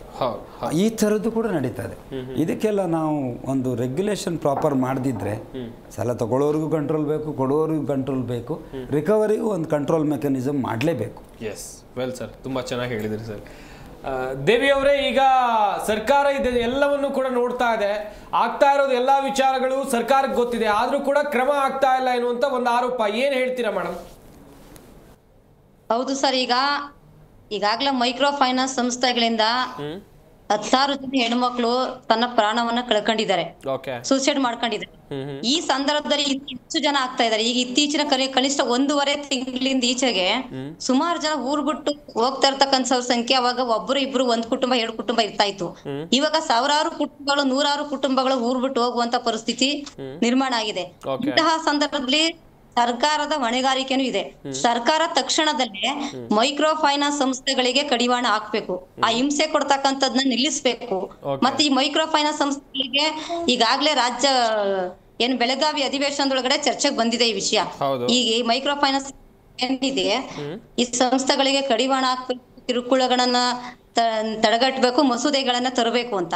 ಆ ಮಸೂದೆಗಳನ್ನ, ಈ ಮೈಕ್ರೋ ಫೈನಾನ್ಸ್ ಸಂಸ್ಥೆಗಳನ್ನ ಏನು ವಜಾ ಮಾಡ್ಲಿಲ್ಲ ಅಂತ ಹೇಳಿದ್ರೆ, ಮತ್ತೆ ಬ್ಯಾಂಕ್ಗಳಲ್ಲಿ ಸಾಲವನ್ನು ಹಿಂದೆ ಕೊಡ್ತಾ ಇದ್ರಲ್ಲ, ಹಿಂದೆ ಸ್ತ್ರೀಶಕ್ತಿ ಸ್ವಸಹಾಯ ಸಂಘಗಳಿಗೆ ಕನಿಷ್ಠ 10 ಲಕ್ಷ ರೂಪಾಯಿ ತನಕ ಸಾಲ ಕೊಡ್ತಾ ಇದ್ರು, ಸುತ್ತು ನಿಧಿ ಕೊಡ್ತಾ ಇದ್ರು, ಸಬ್ಸಿಡಿ ಕೊಡ್ತಾ ಇದ್ರು, ಮಾರ್ಕೆಟಿಂಗ್ ವ್ಯವಸ್ಥೆಗೆ ಏನಾದ್ರು ಮಾಡ್ತಾ ಇದ್ರು, ಪುಸ್ತಕಗಳು ಕೊಡ್ತಾ ಇದ್ರು. ಅವಾಗ ಅಲ್ಲೆಲ್ಲ ಅವೇರ್ನೆಸ್ ಮೂಡಿಸುವಂತ ಕಾರ್ಯಕ್ರಮಗಳನ್ನು ಮಾಡ್ತಾ ಇದ್ರು. ಬ್ಯಾಂಕ್ ಗಳಲ್ಲಿ ಹೆಣ್ಮಕ್ಳು ಸಾಲ ತಗೊಳ್ತಾ ಇದ್ರು, ಈ ತಿಂಗಳು ಕಟ್ಲಿಕ್ಕೆ ಆಗ್ಲಿಲ್ಲ ಅಂದ್ರೆ ಮುಂದಿನ ತಿಂಗಳು ಕಟ್ತಾ ಇದ್ರು. ಇವಾಗ ಏನ್ ಮಾಡಿದೆ, ಈ ಮೈಕ್ರೋ ಫೈನಾನ್ಸ್ ಸಂಸ್ಥೆಗಳು ಸ್ವಸಹಾಯ ಸಂಘಗಳನ್ನ ಟಾರ್ಗೆಟ್ ಮಾಡಿ 20 ಜನ ಇದ್ರೆ ಅದನ್ನ 2 ಗುಂಪುಗಳನ್ನ ಮಾಡಿ, ನಾವೇ ಬ್ಯಾಂಕ್ ಗಳಿಗೆ ಹೋಗಂಗಿಲ್ಲ, ನಿಮ್ ಮನೆ ಬಾಗಿಲು ಬಂದು ಸಾಲ ಕೊಡ್ತೀವಿ ಅಂತ ಕೊಡ್ಲಿಕ್ಕೆ ಶುರು ಮಾಡಿದ್ದಾರೆ. ಇಂತಹ ಸಂದರ್ಭದಲ್ಲಿ ರಾಜ್ಯ ಮತ್ತು ಕೇಂದ್ರ ಸರ್ಕಾರಗಳು ತಕ್ಷಣದಲ್ಲೇ ಮಧ್ಯಪ್ರವೇಶ ಮಾಡಿ ಈ ಒಂದು ಮೈಕ್ರೋ ಫೈನಾನ್ಸ್ ಸಂಸ್ಥೆಗಳಿಗೆ ಕಡಿವಾಣ ಹಾಕುವಂತ ಕೆಲಸಗಳನ್ನ ಮಾಡಬೇಕು ಸರ್. ಮತ್ತೆ ಇವಾಗ ಸರ್ಕಾರನೇ ಈಗ ಸಂಜೀವಿನಿ ಒಕ್ಕೂಟ ಅಂತ ರಾಜ್ಯ ಸರ್ಕಾರದಲ್ಲಿ ಮಾಡಿದ್ದಾರೆ. ಈ ಸಂಜೀವಿನಿ ಒಕ್ಕೂಟ ಮುಖಾಂತರನೇ ಹೆಚ್ಚೆಚ್ಚು ಹೆಣ್ಣು ಮಕ್ಳಿಗೆ ಸಾಲ ಕೊಡುವಂತ ರೀತಿನಲ್ಲಿ ಆಗ್ಬೇಕು. ಇಲ್ಲ ಅಂತ ಹೇಳಿದ್ರೆ ಹೆಣ್ಣು ಮಕ್ಳು 100ಕ್ಕೆ, ನಾನು ಆಗ್ಲೇ ಹೇಳ್ದಂಗೆ 100ಕ್ಕೆ 80% ಹೆಣ್ಮಕ್ಳು ಇವತ್ತು ಸಾಲದ ಸುಳಿವಳಿಗೆ ಸಿಕ್ಕಿ ಮಿಲ ಒದ್ದಾಡುವಂತ ಪರಿಸ್ಥಿತಿ ಬಂದ್ಬಿಟ್ಟಿದೆ. ಆ ಹೆಣ್ಣು ಮಕ್ಳು ನೆಮ್ಮದಿನೇ ಇವತ್ತು ಸೋಮವಾರ ಒಂದ್ ಸಂಘ ಕಟ್ಟಬೇಕು, ಬುಧವಾರ ಒಂದ್ ಸಂಘ ಕಟ್ಟಬೇಕು, ಶುಕ್ರವಾರ ಒಂದ್ ಸಂಘ ಕಟ್ಟಬೇಕು, ಶನಿವಾರ ಒಂದ್ ಸಂಘ ಕಟ್ಟಬೇಕು. ಪ್ರತಿನಿತ್ಯ ಹೆಣ್ಣು ಮಕ್ಳು ಆ ಕೂಲಿಯನ್ನು ಹುಡಿಕೊಂಡು ನಟ್ಟ ಪ್ರದೇಶಗಳಿಗೆ ಹೋಗ್ತಾ ಇದ್ರು ಪ್ರತಿನಿತ್ಯ. ಯಾಕೆಂದ್ರೆ ಅವ್ರು ದಿನನಿತ್ಯ ಒಳ್ಳೆ ಊಟ ಮಾಡ್ಲಿಕ್ಕೆ ಆಗ್ತಾ ಇಲ್ಲ, ಒಂದೊಳ್ಳೆ ತರಕಾರಿ ತಿನ್ಲಿಕ್ಕೆ ಆಗ್ತಾ ಇಲ್ಲ. ಅವ್ರೆಲ್ಲ ಸಾಲ ಮಾಡೋದು ಯಾಕಪ್ಪ ಅಂದ್ರೆ ಎಲ್ಲೋ ನಗರಕ್ಕೆ ಹೋಗಿ ದುಡ್ದು ಬಂದು ಮತ್ತೆ ಸಂಜೆ ಸಾಲ ಕಟ್ಟಬೇಕು, ಮತ್ತೆ ನಾಳೆ ಕೆಲಸ ಹುಡಿಕೊಂಡು ಮತ್ತೆ ತಗೊಂಡ್ ಬರ್ಬೇಕು, ಇನ್ನೊಂದು ಗುಂಪಿಗೆ ಸಾಲ ಕಟ್ಟಬೇಕು. ಈ ತರದಲ್ಲಿ ಅವ್ರು ನೆಮ್ಮದಿಗಳನ್ನ ಮಾಡ್ಕೊಳ್ತಾ ಇದಾರೆ ಸರ್. ಇಂತಹ ಸಂದರ್ಭದಲ್ಲಿ ಸರ್ಕಾರಗಳು ಮಧ್ಯಪ್ರವೇಶ ಮಾಡಬೇಕು. ಶನ್ಭೋಗ್ ಸರ್, ಈಗಾಗಲೇ ಗಮನಿಸ್ತಾ ಇದ್ವಿ, ಒಂದಷ್ಟು ಮಾರ್ಗಸೂಚಿಗಳು RBI ಕಡೆಯಿಂದಲೂ ಕೂಡ ಇವೆ. ಇದಕ್ಕೆಲ್ಲದಕ್ಕೂ ಕಡಿವಾಣ ಹಾಕಬೇಕು ಅಂತ ಹೇಳಿದ್ರೆ ಏನ್ ಮಾಡ್ಬೇಕು ಸರ್? ಯಾರು ಇಂಟರ್ಫಿಯರ್ ಆಗ್ಬೇಕು ಈ ಮ್ಯಾಟರ್ ನಲ್ಲಿ? ಇದರಲ್ಲಿ ಕೇಂದ್ರ ಸರ್ಕಾರ, ರಿಸರ್ವ್ ಬ್ಯಾಂಕು ಮತ್ತೆ ಆಯಾ ರಾಜ್ಯ ಸರ್ಕಾರ, ಮೂರು ನೋಡಿ. ಮುಂಚೆ ಈಗ ಇವರು ಕೋಆಪರೇಟಿವ್ ಬಗ್ಗೆ ಮಾತಾಡೋದಕ್ಕೆ ನಾನು ಹೇಳ್ತೀನಿ. ಕೋಆಪರೇಟಿವ್ಸ್ ಮುಂಚೆ ಯಾವ ಸ್ಟೇಟ್ ಸಬ್ಜೆಕ್ಟ್ ಆಗಿತ್ತು, ಇದು ಸಹಕಾರ ಕ್ಷೇತ್ರ ಅನ್ನೋದು ಸ್ಟೇಟ್ ಸಬ್ಜೆಕ್ಟ್ ಆಗಿದೆ. ಈಗ ಏನಲ್ಲ ಸೆಂಟ್ರಲ್ ಸಮೇತ ಇಂಟರ್ವ್ಯೂನ್ ಆಗಿದೆ. ಸೊ ಹಾಗಾಗಿ ಈಗ ಗ್ರಾಮೀಣ ಬ್ಯಾಂಕ್ ಅಂತೀವಿ. ಗ್ರಾಮೀಣ ಬ್ಯಾಂಕಲ್ಲಿ ಯಾರ್ಯಾರಿದ್ದಾರೆ? ನಬಾರ್ಡ್ದು ಶೇರ್ ಇದೆ, ರಾಜ್ಯ ಸರ್ಕಾರದ ಶೇರ್ ಇದೆ, ಕೇಂದ್ರ ಸರ್ಕಾರದ ಶೇರ್ ಇದೆ. ಆಮೇಲೆ ಮೇಯ್ನ್ ಬ್ಯಾಂಕಿನ ಒಂದು ಪ್ರಾಯೋಜಕತ್ವದಲ್ಲೇ ಅದು ಆಗ್ತಾ ಇರೋದು, ಸ್ಪಾನ್ಸರ್ ಬ್ಯಾಂಕಿನ ಇದಿದೆ. ಈಗ ಅದನ್ನು ಏನು ಮಾಡ್ತಾ ಇದೆ, ಕೇಂದ್ರ ಸರ್ಕಾರ ತನ್ನ ಶೇರನ್ನು ವಾಪಸ್ ತಗೊಂಡು ಅದನ್ನ ಖಾಸಗೀಕರಣಕ್ಕೆ ಹೊರಟಿದ್ದಾರೆ. ನೋಡಿ, ಇದಕ್ಕೆಲ್ಲ ಸೊಲ್ಯೂಷನ್ ಹುಡ್ಕೋ ಬದಲೀಗ ನಾವು ರಿವರ್ಸ್ ಹೋಗ್ತಾ ಇದ್ದೇವೆ. ಇದಕ್ಕೆಲ್ಲ ಏನಂದ್ರೆ ಅಂತಾರಾಷ್ಟ್ರೀಯ ಮಟ್ಟದ ಹಣಕಾಸು ಬಂಡವಾಳದ ಒಂದು ಆ ನೀತಿ ಏನಿದೆ, ನಾವು ಜಾಗತೀಕರಣ ನೀತಿಯನ್ನು ಒಪ್ಕೊಂಡಿದೀವಲ್ಲ, ಅದರ ಒಂದು ಪ್ರೆಷರ್ ಇದೆ. ಯಾವುದೇ ಸರ್ಕಾರ ಇರ್ಬೋದು, ಅದು ಯಾವುದೇ ಪಾರ್ಟಿ ಬರ್ಬೋದು.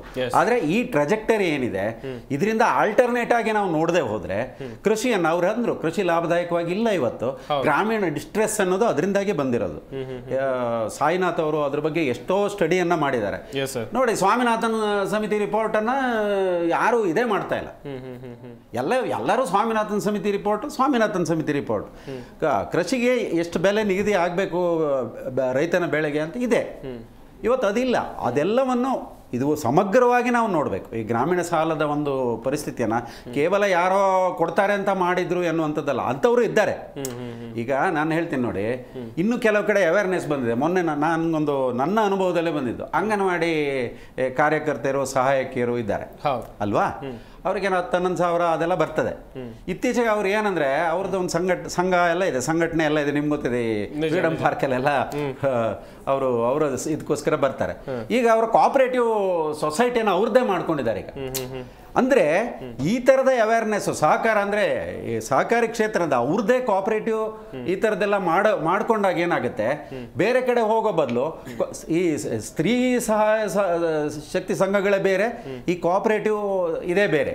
ಅಂಥದ್ದು ಜಾಸ್ತಿ ಆಗ್ತಾ ಹೋದಂಗೆ, ಅವೇರ್ನೆಸ್ ಜಾಸ್ತಿ ಆಗ್ತಾ ಹೋದಂಗೆ ಅವ್ರಿಗೆ ಬೇಕಾದ ನೀಡ್ಸಿಗೆ ಅಲ್ಲಿ ಏನಂತಂದ್ರೆ ಅವ್ರ ಸಂಘದ ಕಂಟ್ರೋಲು ಇರ್ತದೆ, ಯೂನಿಯನ್ ಕಂಟ್ರೋಲ್ ಇರ್ತದೆ.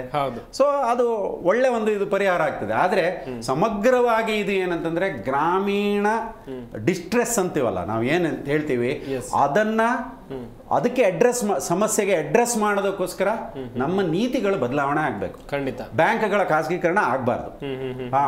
ಬ್ಯಾಂಕ್ಗಳ ಖಾಸಗೀಕರಣ ಆಗಬಾರ್ದು, ಗ್ರಾಮೀಣ ವಿಸ್ತರಣೆ ಆಗಬೇಕು. ಫೈನಾನ್ಷಿಯಲ್ ಇನ್ಕ್ಲೂಷನ್, ವಿತ್ತೀಯ ಸೇರ್ಪಡೆ ಅಂದ್ರೆ ಖಾಸಗಿಗೆ ಬಿಟ್ಟುಕೊಡೋದಲ್ಲ. ಈ ರಾಷ್ಟ್ರೀಕೃತ ಬ್ಯಾಂಕ್ಗಳೇ ಗ್ರಾಮೀಣ ಬ್ಯಾಂಕ್ಗಳು ಮತ್ತೆ ಕೋಆಪರೇಟಿವ್ಸ್ ಅನ್ನ ಬಲಪಡಿಸಬೇಕು. ಇವತ್ತು ಕೋಆಪರೇಟಿವ್ಸ್ ಮೇಲೆ ಇವತ್ತಿನ ಆರ್ಥಿಕ ನೀತಿ ಕೋಆಪರೇಟಿವ್ಸ್ ಅನ್ನ ನಾಶ ಮಾಡೋ ರೀತಿಯಲ್ಲಿದೆ. ಕೇರಳದಲ್ಲಿ ಒಂದು ಮಾಡಿದ್ರು, ಏನ್ ಮಾಡಿದ್ರು ಹೇಳಿ, ಎಲ್ಲ ಕೋಆಪರೇಟಿವ್ಸ್ ಒಟ್ಟು ಮಾಡಿ ಕೇರಳ ಬ್ಯಾಂಕ್ ಮಾಡಿದ್ರು, ಎಷ್ಟು ಯಶಸ್ವಿಯಾಗಿ ನಡೀತಾ ಇದೆ. ಆದ್ರೆ ಅದನ್ನು ಹೆಂಗ್ ಮಟ್ಟ ಹಾಕಬೇಕು ಅನ್ನೋ ರೀತಿಯಲ್ಲಿ ಇವತ್ತು ನೀತಿಗಳಿವೆ. ಸೊ ಹಾಗಾಗಿ ನಮ್ದೆಲ್ಲ ಏನಂತಾರೆ, ನಾನು ಒಬ್ಬ ಬ್ಯಾಂಕ್ ನೌಕರರ ಫೆಡರೇಷನ್ನ ಜನರಲ್ ಸೆಕ್ರೆಟರಿ ಆಗಿ ನಮ್ಮ ಒಂದು ಸಂಘಟನೆಯ ನಿಲುಮೆ ನಿಮ್ಮ ಮುಂದೆ ಹೇಳೋದಿದ್ರೆ, ಕೋಆಪರೇಟಿವ್ ಕ್ಷೇತ್ರ ಅದಕ್ಕೋಸ್ಕರ ಹೋರಾಟನೂ ಮಾಡ್ತಾ ಇದ್ದೀವಿ ನಾವು. ಕೋಆಪರೇಟಿವ್ ಕ್ಷೇತ್ರನ ಬಲಪಡಿಸಬೇಕು, ಖಾಸಗೀಕರಣ ಇನ್ನು ಮುಂದೆ ಖಾಸಗೀಕರಣ ನಿಲ್ಬೇಕು. ಗ್ರಾಮೀಣ ಸಾಲಕ್ಕೆ ಸಾಕಷ್ಟು ಫಂಡ್ ಮುಂಚೆ ಏನಿತ್ತು ನಬಾರ್ಡು ಇತ್ಯಾದಿ ಸಂಸ್ಥೆಗಳು ಕೊಡ್ತಿದ್ವು, ಅಲ್ಲೂ ಕೊಡ್ತಾ ಇಲ್ಲ. ಈಗ ನಬಾರ್ಡಿಗೂ ಇದು ಮಾಡ್ತಾ ಇಲ್ಲ, ಆಯ್ತಾ. ನರೇಗಾ ಎಲ್ಲ ನಿಮ್ಗೆ ಗೊತ್ತಿದೆ, ಬಜೆಟ್ ಅಲ್ಲಿ ಪ್ರತಿ ಬಜೆಟ್ದಲ್ಲಿ ನರೇಗಾ ಕಮ್ಮಿ ಮಾಡ್ತಾ ಬರ್ತಾ ಇದೆ. ಅಂದ್ರೆ ಗ್ರಾಮೀಣ ಜನರಲ್ಲಿ ನಿಮಗೆ ಕೊಳ್ಳುವ ಶಕ್ತಿನೂ ಕಮ್ಮಿ ಆಗ್ತಾ ಇದೆ. ಖಂಡಿತ ಸರ್, ಖಂಡಿತ. ಕೊಳ್ಳುವ ಶಕ್ತಿ ಕಮ್ಮಿ ಆದ್ರೆ ನಿಮ್ಗೆ ಪ್ರೈವೇಟ್ ಇನ್ವೆಸ್ಟ್ಮೆಂಟ್ ನಾಳೆ ಬರೋದಿಲ್ಲ ಅಲ್ವಾ.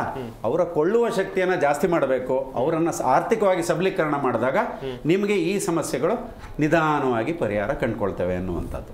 ಇದಕ್ಕೆ ರಿಸರ್ವ್ ಬ್ಯಾಂಕು, ಆಮೇಲೆ ಕೇಂದ್ರ ಸರ್ಕಾರ, ರಾಜ್ಯ ಸರ್ಕಾರ ಮತ್ತೆ ಎಲ್ಲರೂ ಸೇರಿ ಮಾಡಬೇಕಾದ ಒಂದು ಇದು. ಶಶಿಧರ್ ಸರ್, ಇನ್ನೊಂದು ಕಡೆಯಲ್ಲಿ ಖಾಸಗಿ ಹಣಕಾಸು ಸಂಸ್ಥೆ ಕಾನೂನಿನ ವ್ಯಾಪ್ತಿಗೊಳಪಡಬೇಕು, ಆ ಸಂದರ್ಭದಲ್ಲಿ ಮಾತ್ರ ಈ ಸಮಸ್ಯೆಗಳು ಸುಧಾರಣೆ ಆಗುತ್ತೆ ಎನ್ನುವಂತ ವಿಚಾರ ಏನು ಹೇಳ್ತೀರಾ ಸರ್? ಈಗ ಖಾಸಗಿ ಫೈನಾನ್ಸ್ ಸಂಸ್ಥೆಗಳಿಗೆ ಇದೆ, ಕಂಟ್ರೋಲ್ ಇದೆ. ಆದ್ರೆ ಅವ್ರು ಏನು ಮಾಡ್ತಾರೆ ಅಂದರೆ ಪ್ರಾಪರ್ ಕಂಟ್ರೋಲ್ ಇರಲ್ಲ. ಈಗ ನೀವು ಪ್ರೈವೇಟ್ ಫೈನಾನ್ಸರ್ಸ್ ನೋಡಿದರೆ ನಿಮ್ಗೆ ಗೊತ್ತಾಗುತ್ತೆ, ಅವರು ಎಲ್ಲದನ್ನೂ ಫೈಲ್ ಮಾಡಲ್ಲ. ನಮ್ಮ ಮನಿ ಲ್ಯಾಂಡಿಂಗ್ ಡಿಪಾರ್ಟ್ಮೆಂಟ್ ಮೇಲೆ ಎಲ್ಲ ಲೋನ್ ಕೊಟ್ಟಾಗ ಫೈಲ್ ಮಾಡಬೇಕು, ಆ ಪ್ರೊಸೀಜರೆಲ್ಲ ಇದೆ. ಅವ್ರು ಮಾಡಲ್ಲ. ಇಷ್ಟೇ ಇಂಟ್ರೆಸ್ಟ್ ಚಾರ್ಜ್ ಮಾಡಬೇಕು, 16%ಗೆ ಎಕ್ಸಿಡ್ ಆಗಬಾರ್ದು, ಎಲ್ಲ ಮನಿ ಲ್ಯಾಂಡಿಂಗ್ ಆ್ಯಕ್ಟಲ್ಲಿ ಇದೆ. ಬಟ್ ಏನು ಮಾಡ್ತೀವಿ ನಾವು, ನಮ್ಮ ಲಾಭಕ್ಕೋಸ್ಕರ ನಾವು ಏನು ಮಾಡೋದು, ಎಷ್ಟು ಸ್ವಲ್ಪ ತೋರಿಸ್ಕೊಳ್ಳೋದು. ಈಗ ನಾನು ಹೇಳಿದ್ನಲ್ಲ, ರಿಕವರಿ ಲೀಸಿಂಗ್ ಕಂಪ್ನಿಗಳು ಇರ್ತವೆ, ಖಾಲಿ ಡಾಕ್ಯುಮೆಂಟ್ನ ಅವ್ರಿಗೆ ಕೊಡೋದು, ಹೆರೇಜ್ ಮಾಡೋದು, ಉಸುಲ್ ಮಾಡೋದು, ಲೋನ್ ಮಾರಾಟ ಮಾಡೋದು ಒಂದು ಹೊಸ ರೂಲ್ ಮಾಡೋದು. ಅವಾಗ ಏನಾಯ್ತು ಅವರಿಗೆ, ಇಲ್ದಿದ್ರೆ ಮನಿ ಲೆಂಡಿಂಗ್ ಫೈಲ್ ಮಾಡಿಲ್ಲ ಅಂದರೆ ಕೋರ್ಟಿಗೆ ಹೋಗಕ್ಕೆ ಆಗ್ತಿರ್ಲಿಲ್ಲ ಅವ್ರಿಗೆ, ಯಾವ ಸಾಲಕ್ಕೆ ಅವ್ರು ಫೈಲ್ ಮಾಡಿಲ್ಲ ಅಂದರೆ. ಈಗ ಏನಾಯಿತು, ಡೆಟ್ ಸೇಲ್ ಮಾಡೋದು, ಅವ್ರು ರಿಕವರಿ. ನಾನು ಹೇಳಿದ್ನಲ್ಲ, ಒಂದೆರಡು ಕೇಸಲ್ಲಿ ನಾವು ಇಂಟರ್ವ್ಯೂನ್ ಆದಾಗ ಅವ್ರು ವಿಡ್ರಾ ಮಾಡಿದರು, ಮುಂದಕ್ಕೆ ಬರಲಿಲ್ಲ ಮತ್ತೆ.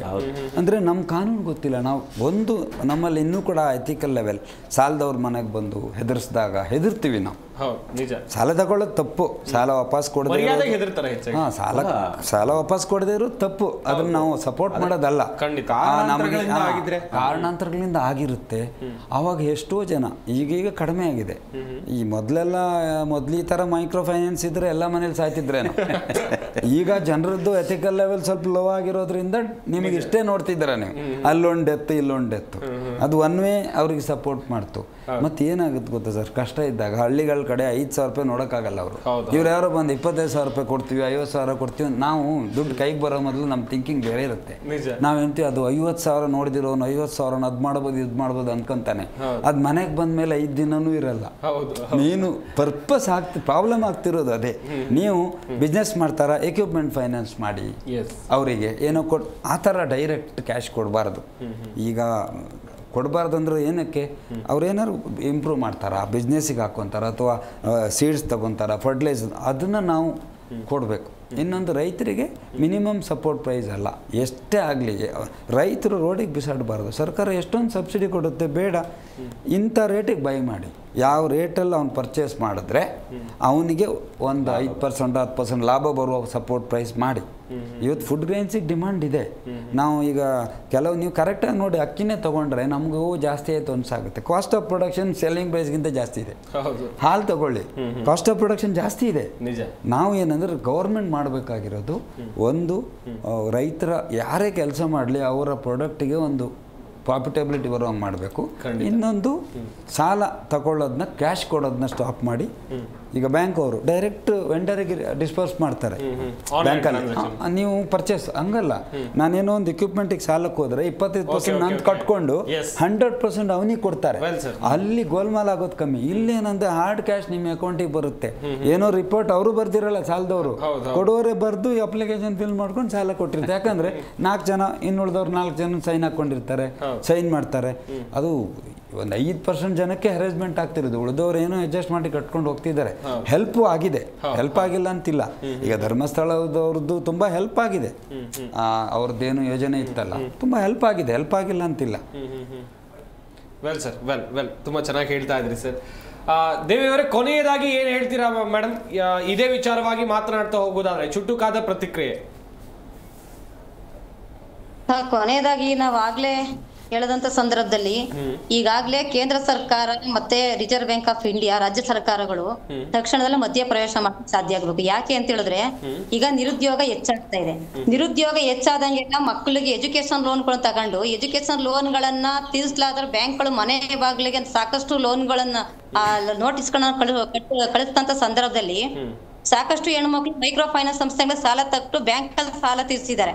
ಅದಾದ ನಂತರದಲ್ಲಿ ನಿರುದ್ಯೋಗ ಹೆಚ್ಚಾದಾಗ ತಮ್ಮ ಮಕ್ಕಳನ್ನು ತಾವೇ ಸಾಕುವಂತ ಪರಿಸ್ಥಿತಿ ನಿರ್ಮಾಣ ಆಗಿದೆ. ಈ ನರೇಗಾ ಯೋಜನೆಯಲ್ಲಿ ಪ್ರತಿ 3 ದಿನ ಕೆಲಸ ಕೊಡಬೇಕು ಅಂತ ಕನಿಷ್ಠ ಸರಾಸರಿ 30 ರಿಂದ 40 ದಿನಗಳಲ್ಲಿ ಗ್ರಾಮೀಣ ಭಾಗದಲ್ಲಿ ಕೆಲಸ ಕೊಡ್ತಾ ಇದ್ದಾರೆ. ಯಾಕೆಂದ್ರೆ ಕೇಂದ್ರ ಸರ್ಕಾರ ಹಣ ಬಿಡುಗಡೆ ಮಾಡ್ತಾ ಇಲ್ಲ ಅಂತ. ಎರಡನೇದಾರ ಹಾಲು ಉತ್ಪಾದನೆ ಇದ್ದಾರೆ, ಹಾಲು ಉತ್ಪಾದನೆ ಮಾಡ್ತಕ್ಕಂಥಕ್ಕೆ ಸರಿಯಾದ ಬೆಂಬಲ ಬೆಲೆ ಇಲ್ಲ. ರೇಷ್ಮೆ ಇರ್ಬೋದು, ಕೃಷಿ ಇರ್ಬೋದು, ಈ ತರದಲ್ಲಿ ತಾವು ರೈತರು ಬೆಳೆದಂತ ಬೆಳೆಗಳಿಗೆ ಬೆಂಬಲಿತವಾದಂತ ಬೆಲೆ ನಿಗದಿ ಮಾಡ್ಲಾರ್ದನೆ ಮತ್ತೆ ಕೂಲಿ ಹಣವನ್ನು ಹೆಚ್ಚಳ ಮಾಡ್ಲಿಕ್ಕೆ ಆಗ್ತಾ ಇಲ್ಲ. ಉದ್ಯೋಗ ಖಾತ್ರಿ ಯೋಜನೆಯನ್ನು ಹಣವನ್ನು ಸಹ ಇತ್ತೀಚಿನ ದಿನಗಳಲ್ಲಿ ವರ್ಷದಿಂದ ವರ್ಷಕ್ಕೆ ಕಡಿತ ಮಾಡ್ತಾ ಇದ್ದಾರೆ. ಕೂಲಿ ಹಣ ಸಿಗ್ತಾ ಇಲ್ಲ, ರೈತ ಬೆಳೆದಂತ ಬೆಳೆಗಳಿಗೆ ಬೆಂಬಲಿತವಾದ ಬೆಲೆ ಸಿಗ್ತಾ ಇಲ್ಲ. ಇಂತಹ ಸಂದರ್ಭದಲ್ಲಿ ಇದನ್ನು ನೋಡುವಂತ ಸಂದರ್ಭದಲ್ಲಿ ಜನರ ಕೈಲಿ ದುಡ್ಡಿಲ್ಲ, ಕೊಂಡ್ಕೊಳ್ತಕ್ಕಂಥ ಇದ್ದಾಗ ಇದು ನೇರವಾಗಿ ಸಾಲ ಸಿಗ್ತಾ ಇರ್ತಕ್ಕಂಥದ್ದು ಈ ಮೈಕ್ರೋ ಫೈನಾನ್ಸ್ ಸಂಸ್ಥೆಗಳಲ್ಲಿ. ಅಂದ್ರೆ ಜನರ ಆದಾಯ ಮಟ್ಟವನ್ನ ಹೆಚ್ಚು ಮಾಡಬೇಕು ಅಂತ ಹೇಳಿದ್ರೆ ಸರ್ಕಾರ ಜನರ ಕೈಗೆ ದುಡ್ಡು ಸಿಗುತ್ತೆ. ಇಂತಹ ಸಂದರ್ಭ ಸರ್ಕಾರಗಳು ಮಧ್ಯ ಪ್ರವೇಶ ಮಾಡಬೇಕು ಮತ್ತೆ ಈ ಮೈಕ್ರೋ ಫೈನಾನ್ಸ್ ಸಂಸ್ಥೆಗಳಿಗೆ ಕಡಿಮೆ ಹಣ ಹಾಕ್ಬೇಕು. ಇದಕ್ಕೆ ಪರಿಹಾರ ಏನು ಅನ್ನುವಂಥದ್ದನ್ನ ನಿರುದ್ಯೋಗ ಮತ್ತೆ ವಸು ಬಡತನದಿಂದ ಈಚೆಗೆ ಬರೋದ್ರೆ ಎಲ್ಲಾ ರೀತಿಯಾದಂತ ಸೌಕರ್ಯಗಳನ್ನು ಕೊಡಬೇಕು. ಬ್ಯಾಂಕ್ಗಳ ಸಾಲವನ್ನ ನೇರ ಸಾಲಗಳನ್ನ ಸ್ತ್ರೀಶಕ್ತಿ ಸಂಘಗಳಿಗೆ ಸಾಧ್ಯಬೇಕು ಅನ್ನುವಂಥದ್ದೇ ನಮ್ಮ ಆಸೆ ಇರ್ತದೆ. ಷಣ್ಮುಖ್ ಸರ್, ಕೊನೆಯ ಪ್ರತಿಕ್ರಿಯೆ ಸರ್. ಕೊನೆಯ ಪ್ರತಿಕ್ರಿಯೆಯಾಗಿ ನಾನು ಇಷ್ಟೇ, ನಮ್ಮ ನಿಲುಮೆ ಇಷ್ಟೇ ಇರುವಂಥದ್ದು ಏನಂತಂದರೆ, ಈ ಮೈಕ್ರೋ ಫೈನಾನ್ಸ್ ಏನಿದೆ ಇವತ್ತು ಗ್ರಾಮೀಣ ಪ್ರದೇಶದ ಒಂದು ಸಾಲದ ಸೆಗ್ಮೆಂಟ್ ಏನಿದೆ ಅದರಲ್ಲಿ ಮೈಕ್ರೋ ಫೈನಾನ್ಸಿನ ಪ್ರಭಾವ ಕಮ್ಮಿ ಆಗಬೇಕು. ಸರ್ಕಾರಿ ಇದರಿಂದ ಅದು ಗ್ರಾಮೀಣ ಬ್ಯಾಂಕ್ ಇರ್ಬೋದು ಅಥವಾ ಸಹಕಾರಿ ಕ್ಷೇತ್ರನೂ ಇರ್ಬೋದು, ಅವರಿಂದ ಸಾಲದ ಇದು ಜಾಸ್ತಿ ಆಗಬೇಕು. ಯಾಕಂತಂದರೆ ಒಂದು ಕಡೆ ದೊಡ್ಡ ಕಾರ್ಪೊರೇಟ್ಗಳು ಇಡೀ ಬ್ಯಾಲೆನ್ಸ್ ಶೀಟ್ ಕ್ಲೀನಿಂಗ್ ಹೆಸರಲ್ಲಿ ಇವರು ಆವಾಗ ಈ ಸಾಲ ಮಾರೋ ಸ್ಕೀಮು ಅಂತ ಹೇಳಿದಾರಲ್ಲ, ಈಗ ನಾನೊಂದು ಸಾಲ ಕೊಡ್ತೀನಿ ನಿಮಗೆ, ಅದು ವಸೂಲಿ ಆಗಲ್ಲ ಅಂದಾಗ ಅದನ್ನು ತಗೊಳ್ಳೋ ಕಂಪ್ನಿಗಳಿವೆ, ಅವುಗಳಿಗೆ ನನ್ನ ಬ್ಯಾಲೆನ್ಸ್ ಶೀಟ್ ಕ್ಲೀನ್ ಮಾಡೋದಕ್ಕೆ ಡಿಸ್ಕೌಂಟ್ ರೇಟಲ್ಲಿ ಕೊಡ್ತೀನಿ, ಅವ್ರು ಏನು ಬೇಕಾದ್ರೆ ನಿಮ್ಗೆ ಮಾಡ್ಕೊಳ್ಳಿ ಅನ್ನೋವಂಥದ್ದು. ಅರ್ಥ ಆಯ್ತಲ್ಲ? ಇವತ್ತೇನೆಂದರೆ ಇಡೀ ಬ್ಯಾಂಕಿಂಗ್ ವ್ಯವಸ್ಥೆ ಹೆಂಗಾಗಿದೆ ಅಂತಂದರೆ ಒಂದು ಕಾರ್ಪೊರೇಟ್ ವರ್ಗದ ಪರವಾಗಿದೆ, ಸ್ಮಾಲ್ ಸ್ಕೇಲ್ ಇಂಡಸ್ಟ್ರಿಗೂ ಪರವಾಗಿಲ್ಲ, ಅವ್ರ ಪರವಾಗಿನೂ ಇಲ್ಲ. ಆಯಿತಾ? ಎಲ್ಲ ಈ ಕೋವಿಡ್ ಟೈಮಲ್ಲಿ ನೀವು ನೋಡ್ತೀರಿ, ಕೋವಿಡ್ ಟೈಮಲ್ಲಿ ಇದು ಕೊಟ್ಟರು, ಏನಾದರೆ ಸ್ಕೀಮ್ಸ್ಗಳನ್ನೆಲ್ಲ ಹಾಕಿದ್ರು. ಆದರೆ ಎಷ್ಟೋ ಇವತ್ತು ಗ್ರಾಮೀಣ ಪ್ರದೇಶದಲ್ಲಿ ನೋಡಿ ನೀವು, ಕ್ಯಾಶು ಶೆಟ್ರಿಗೆ ಗೊತ್ತಿರ್ಬೋದು, ಕಂಪ್ಲೀಟ್ ಕೊಲಾಪ್ಸ್ ಆಗಿದೆ. ಯಾಕಂದರೆ ಇದು ಒಂದಕ್ಕೆ ಸೀಮಿತ ಅಲ್ಲ, ಅಂತಾರಾಷ್ಟ್ರೀಯ ಮಾರುಕಟ್ಟೆ, ದೇಶೀಯ ಮಾರುಕಟ್ಟೆ, ಇದೆಲ್ಲದಕ್ಕೂ ಮತ್ತೆ ಕಾರ್ಪೊರೇಟ್ಗಳು ಹೆಚ್ಚೆಚ್ಚು ಕಾರ್ಪೊರೇಟ್ ಸಂಸ್ಥೆಗಳು ಹೆಚ್ಚೆಚ್ಚು ಗ್ರಾಮೀಣ ಪ್ರದೇಶಕ್ಕೆ ಲಗ್ಗೆ ಇಡ್ತಾ ಇರೋದ್ರಿಂದ ಇದಾಗ್ತಾ ಇರೋದು. ಯಾಕಂದರೆ ಜನ ಹೊರಟೋದ್ರೆ ಹಳ್ಳಿಯಿಂದ ಆ ಭೂಮಿಯನ್ನ ವಶಪಡಿಸ್ಕೊಳ್ಬೋದು. ಸದ್ಯ ಕೃಷಿ ಕಾಯ್ದೆಗೆ ವಿರೋಧವಾಗಿ ಒತ್ತಡ ಬಂದಿದ್ರಿಂದ ಸದ್ಯ ಕೃಷಿ ಕಾಯ್ದೆಗಳು ಅಷ್ಟು ಬರಲಿಲ್ಲ, ಕಾರ್ಪೊರೇಟ್ ವಶ ಎಂದೋ ಆಗ್ತಿದೆ. ಶಶಿಧರ್ ಸರ್, ಕೊನೆಯದಾಗಿ ಏನು ಹೇಳ್ತೀರಾ ಸರ್ ನಮ್ಮ ವೀಕ್ಷಕರಿಗೆ, ಅಥವಾ ಯಾರಾದರೂ ಪ್ಲಾನ್ ಮಾಡಿದರೆ ಮೈಕ್ರೋ ಫೈನಾನ್ಸ್ನಲ್ಲಿ ಸಾಲ ಮಾಡಬೇಕು ಅಂತೇಳಿ? ನಾನು ಯಾವುದೇ ಫೈನಾನ್ಸಲ್ಲಿ ಸಾಲ ಮಾಡುವಾಗ ಸಾಲ ಮಾಡಿದ ಏನಕ್ಕೆ ಸಾಲ ಮಾಡ್ತೀವೋ ಅದು ನಮಗೆ ಸಾಲ ರೀಪೇಮೆಂಟಿಗೆ ಇನ್ಕಮ್ ಕೊಡೋಂಗಿದ್ರೆ ಮಾತ್ರ ಮಾಡಬೇಕು. ಮೇಡಮ್ ಹೇಳ್ದಂಗೆ ಮಕ್ಕಳದ್ದು ಎಜುಕೇಷನ್ ಲೋನಿಗೆ ಬ್ಯಾಂಕ್ ಲೋನೇ ಮಾಡಬೇಕು. ಇಂಟ್ರೆಸ್ಟ್ ರೇಟ್ ಕಡಿಮೆ ಇದೆ, ಎಜುಕೇಷನ್ ಬ್ಯಾಂಕ್ ಲೋನ್ ಕೊಡುತ್ತೆ. ಅಲ್ಲಿ ನಾವು ಹೇಳಲಿಕ್ಕಾಗುತ್ತೆ ಕೆಲಸ ಸಿಕ್ಕಲಿಲ್ಲ 3 ವರ್ಷ ರೀಪೇಮೆಂಟ್ ರೀಶೆಡ್ಯೂಲ್ ಮಾಡಿ ಅನ್ನೋಕ್ಕಾಗುತ್ತೆ. ನಾವು ಈಸಿಯಾಗಿ ಸಿಗುತ್ತೆ ಅಂದ್ಕೊಂಡು ಮೈಕ್ರೋ ಫೈನಾನ್ಸ್ ಫಂಡ್ ತೊಗೊಂಡು ಮದುವೆಗೆ ಎಲ್ಲದಕ್ಕೂ ಹುಟ್ಟುಹಬ್ಬಕ್ಕೆ ಎಲ್ಲದಕ್ಕೂ ಅದನ್ನೇ ಯೂಸ್ ಮಾಡಿದಾಗ ನಮ್ಮ ರೈತರ ಇನ್ಕಮಲ್ಲಿ ಅಥವಾ ಲೋ ಇನ್ಕಮ್ ಗ್ರೂಪ್ ಇನ್ಕಮಲ್ಲಿ ಸಾಲ ರೀಪೇ ಮಾಡ್ಲಿಕ್ಕೆ ಆಗಲ್ಲ. ಕೊನೆಗೆ ನಾವು ಒಂದೇ ಸುಸೈಡ್ ಮಾಡ್ಕೋಬೇಕು, ಇಲ್ಲ ಓಡಿ ಹೋಗಬೇಕು, ಇಲ್ಲ ಸರ್ಕಾರವನ್ನು ಬ್ಲೇಮ್ ಮಾಡಬೇಕು. ಇದು ಬಿಟ್ಟರೆ ನಮಗೆ ಸಾಲ ತಗೊಂಡವ್ರಿಗೆ ಬೇರೆ ಆಪ್ಷನ್ ಇಲ್ಲ. ಖಂಡಿತ. ವೆಲ್ ಸರ್, ವೆಲ್ ಗಮನಿಸಿದ್ರೆ ವೀಕ್ಷಕರೇ, ಮೈಕ್ರೋ ಫೈನಾನ್ಸ್ನ ಹಾವಳಿ ರಾಜ್ಯದಲ್ಲಿ ಎಷ್ಟರ ಮಟ್ಟಿಗೆ ಹೆಚ್ಚಾಗ್ತಾ ಇದೆ, ಇದಕ್ಕೆ ಪರಿಹಾರ ಏನು, ಹಾಗೆಯೇ RBI ಗೈಡ್ಲೈನ್ಸ್ಗಳನ್ನು ಈ ಮೈಕ್ರೋ ಫೈನಾನ್ಸ್ ಸಂಸ್ಥೆಗಳು ಸರಿಯಾಗಿ ನಿರ್ವಹಿಸ್ತಾ ಇದೆಯೋ ಎನ್ನುವಂಥದ್ದಾಗಿ ತಜ್ಞರು ಕೂಡ ಮಾಹಿತಿಯನ್ನು ಕೊಟ್ಟರು. ನಮ್ಮ ಈ ಚರ್ಚಾ ಕಾರ್ಯಕ್ರಮದಲ್ಲಿ ಭಾಗಿಯಾದಂಥ ದೇವಿ ಅವರು, ಶಶಿಧರ್ ಶೆಟ್ಟಿ ಅವರು, ಕೆ ನಾಗರಾಜ್ ಶಾನುಭೋಗ್ ಅವರು, ಎಲ್ಲರಿಗೂ ಕೂಡ ಧನ್ಯವಾದಗಳು ಸಾಕಷ್ಟು ಮಾಹಿತಿಯನ್ನು ಕೊಟ್ಟಿದ್ದಕ್ಕಾಗಿ. ಒಂದು ಕಡೆಯಲ್ಲಿ ರಾಜ್ಯದಲ್ಲಿ ಮಿತಿ ಮೀರ್ತಾ ಇರುವಂಥ ಈ ಮೈಕ್ರೋ ಫೈನಾನ್ಸ್ ಹಾವಳಿಗೆ ಕಡಿವಾಣ ಹಾಕಲೇಬೇಕು, ಸರ್ಕಾರ ಮುತುವರ್ಜಿಯನ್ನು ವಹಿಸಬೇಕು. ಯಾಕಂತ ಹೇಳಿದ್ರೆ ಈಗಾಗಲೇ ಗೃಹ ಸಚಿವರಾಗಿರುವಂಥ ಡಾಕ್ಟರ್ ಜಿ ಪರಮೇಶ್ವರ್ ಅವರು ಹೇಳಿಕೆಯನ್ನು ಕೊಟ್ಟಿದ್ದಾರೆ, ಕ್ರಮವನ್ನು ತೆಗೆದುಕೊಳ್ತೀವಿ, ಕಟ್ಟುನಿಟ್ಟಿನ ಕ್ರಮವನ್ನು ತೆಗೆದುಕೊಳ್ತೀವಿ ಎನ್ನುವಂಥದ್ದಾಗಿ ಹೇಳ್ತಾ ಇದ್ದಾರೆ. ಕಾದ್ ನೋಡಬೇಕು ಏನು ಕ್ರಮವನ್ನು ತೆಗೆದುಕೊಳ್ತಾರೆ ಎನ್ನುವಂಥದ್ದಾಗಿ. ಇನ್ನೊಂದು ಕಡೆಯಲ್ಲಿ ಕೇಂದ್ರ ಸರ್ಕಾರವು ಗಮನ ಹರಿಸಬೇಕು, RBI ಕೂಡ ಗಮನ ಹರಿಸಬೇಕು, ಯಾವೆಲ್ಲ ಮೈಕ್ರೋ ಫೈನಾನ್ಸ್ಗಳು ಎಷ್ಟೆಲ್ಲ ಬಡ್ಡಿ ದರವನ್ನು ವಿಧಿಸಿ ಸಾಲವನ್ನು ಕೊಡ್ತಾ ಇದ್ದಾರೆ ಅಂಥೇಳಿ. ಹಾಗೆಯೇ ಜನರು ಕೂಡ ಎಚ್ಚರಿಕೆಯಿಂದ ಇರಬೇಕು. ನಿಮಗೆ ಆದರೆ ಮಾತ್ರ ಸಾಲ ತಗೊಳ್ಳಿ, ನನಗೆ ಕೆಪಾಸಿಟಿ ಇದೆಯಾ, ನನ್ನ ಸಾಲ ತೀರಿಸುವಂಥ ಕೆಪಾಸಿಟಿ ಇದೆಯಾ, ಆ ಸಂದರ್ಭದಲ್ಲಿ ಮಾತ್ರ ಸಾಲದ ಮೊರೆ ಹೋಗಿ, ವಿನಾಕಾರಣ ಸಾಲ ಮಾಡಿಕೊಂಡು ಸುಮ್ಮನೆ ಪೇಚಿಗೆ ಸಿಲುಕಬೇಡಿ ಅಂತ ಹೇಳ್ತಾ ಈ ವಿಶೇಷ ಚರ್ಚಾ ಕಾರ್ಯಕ್ರಮವನ್ನು ಮುಗಿಸ್ತಾ ಇದೀವಿ. ನೋಡ್ತಾ ಇರಿ ಜಿ ಕನ್ನಡ ನ್ಯೂಸ್, ಸತ್ಯವೇ ಸುದ್ದಿಯ ಜೀವಾಳ. ಜಿ ಕನ್ನಡ ನ್ಯೂಸ್ ಈಗ ನಿಮ್ಮ ಮನೆಯಲ್ಲೇ ನೋಡಿ, ಎಲ್ಲ ಕೇಬಲ್ಗಳಲ್ಲಿ ಈಗ ಲಭ್ಯ. Sun Direct 292, Jio TV 1334, U digital 162, Siti cable 51, GTPL 17, Abhishek cables 821, Rockline telecommunication 51, Shri Basaveshwara number 60, Vinayaka digital number 53, in digital number 896ರಲ್ಲಿ. ನಿಮ್ಮಿಸ್ತದ ಜಿ ಕನ್ನಡ ನ್ಯೂಸ್ ನೋಡಿ ಆನಂದಿಸಿ.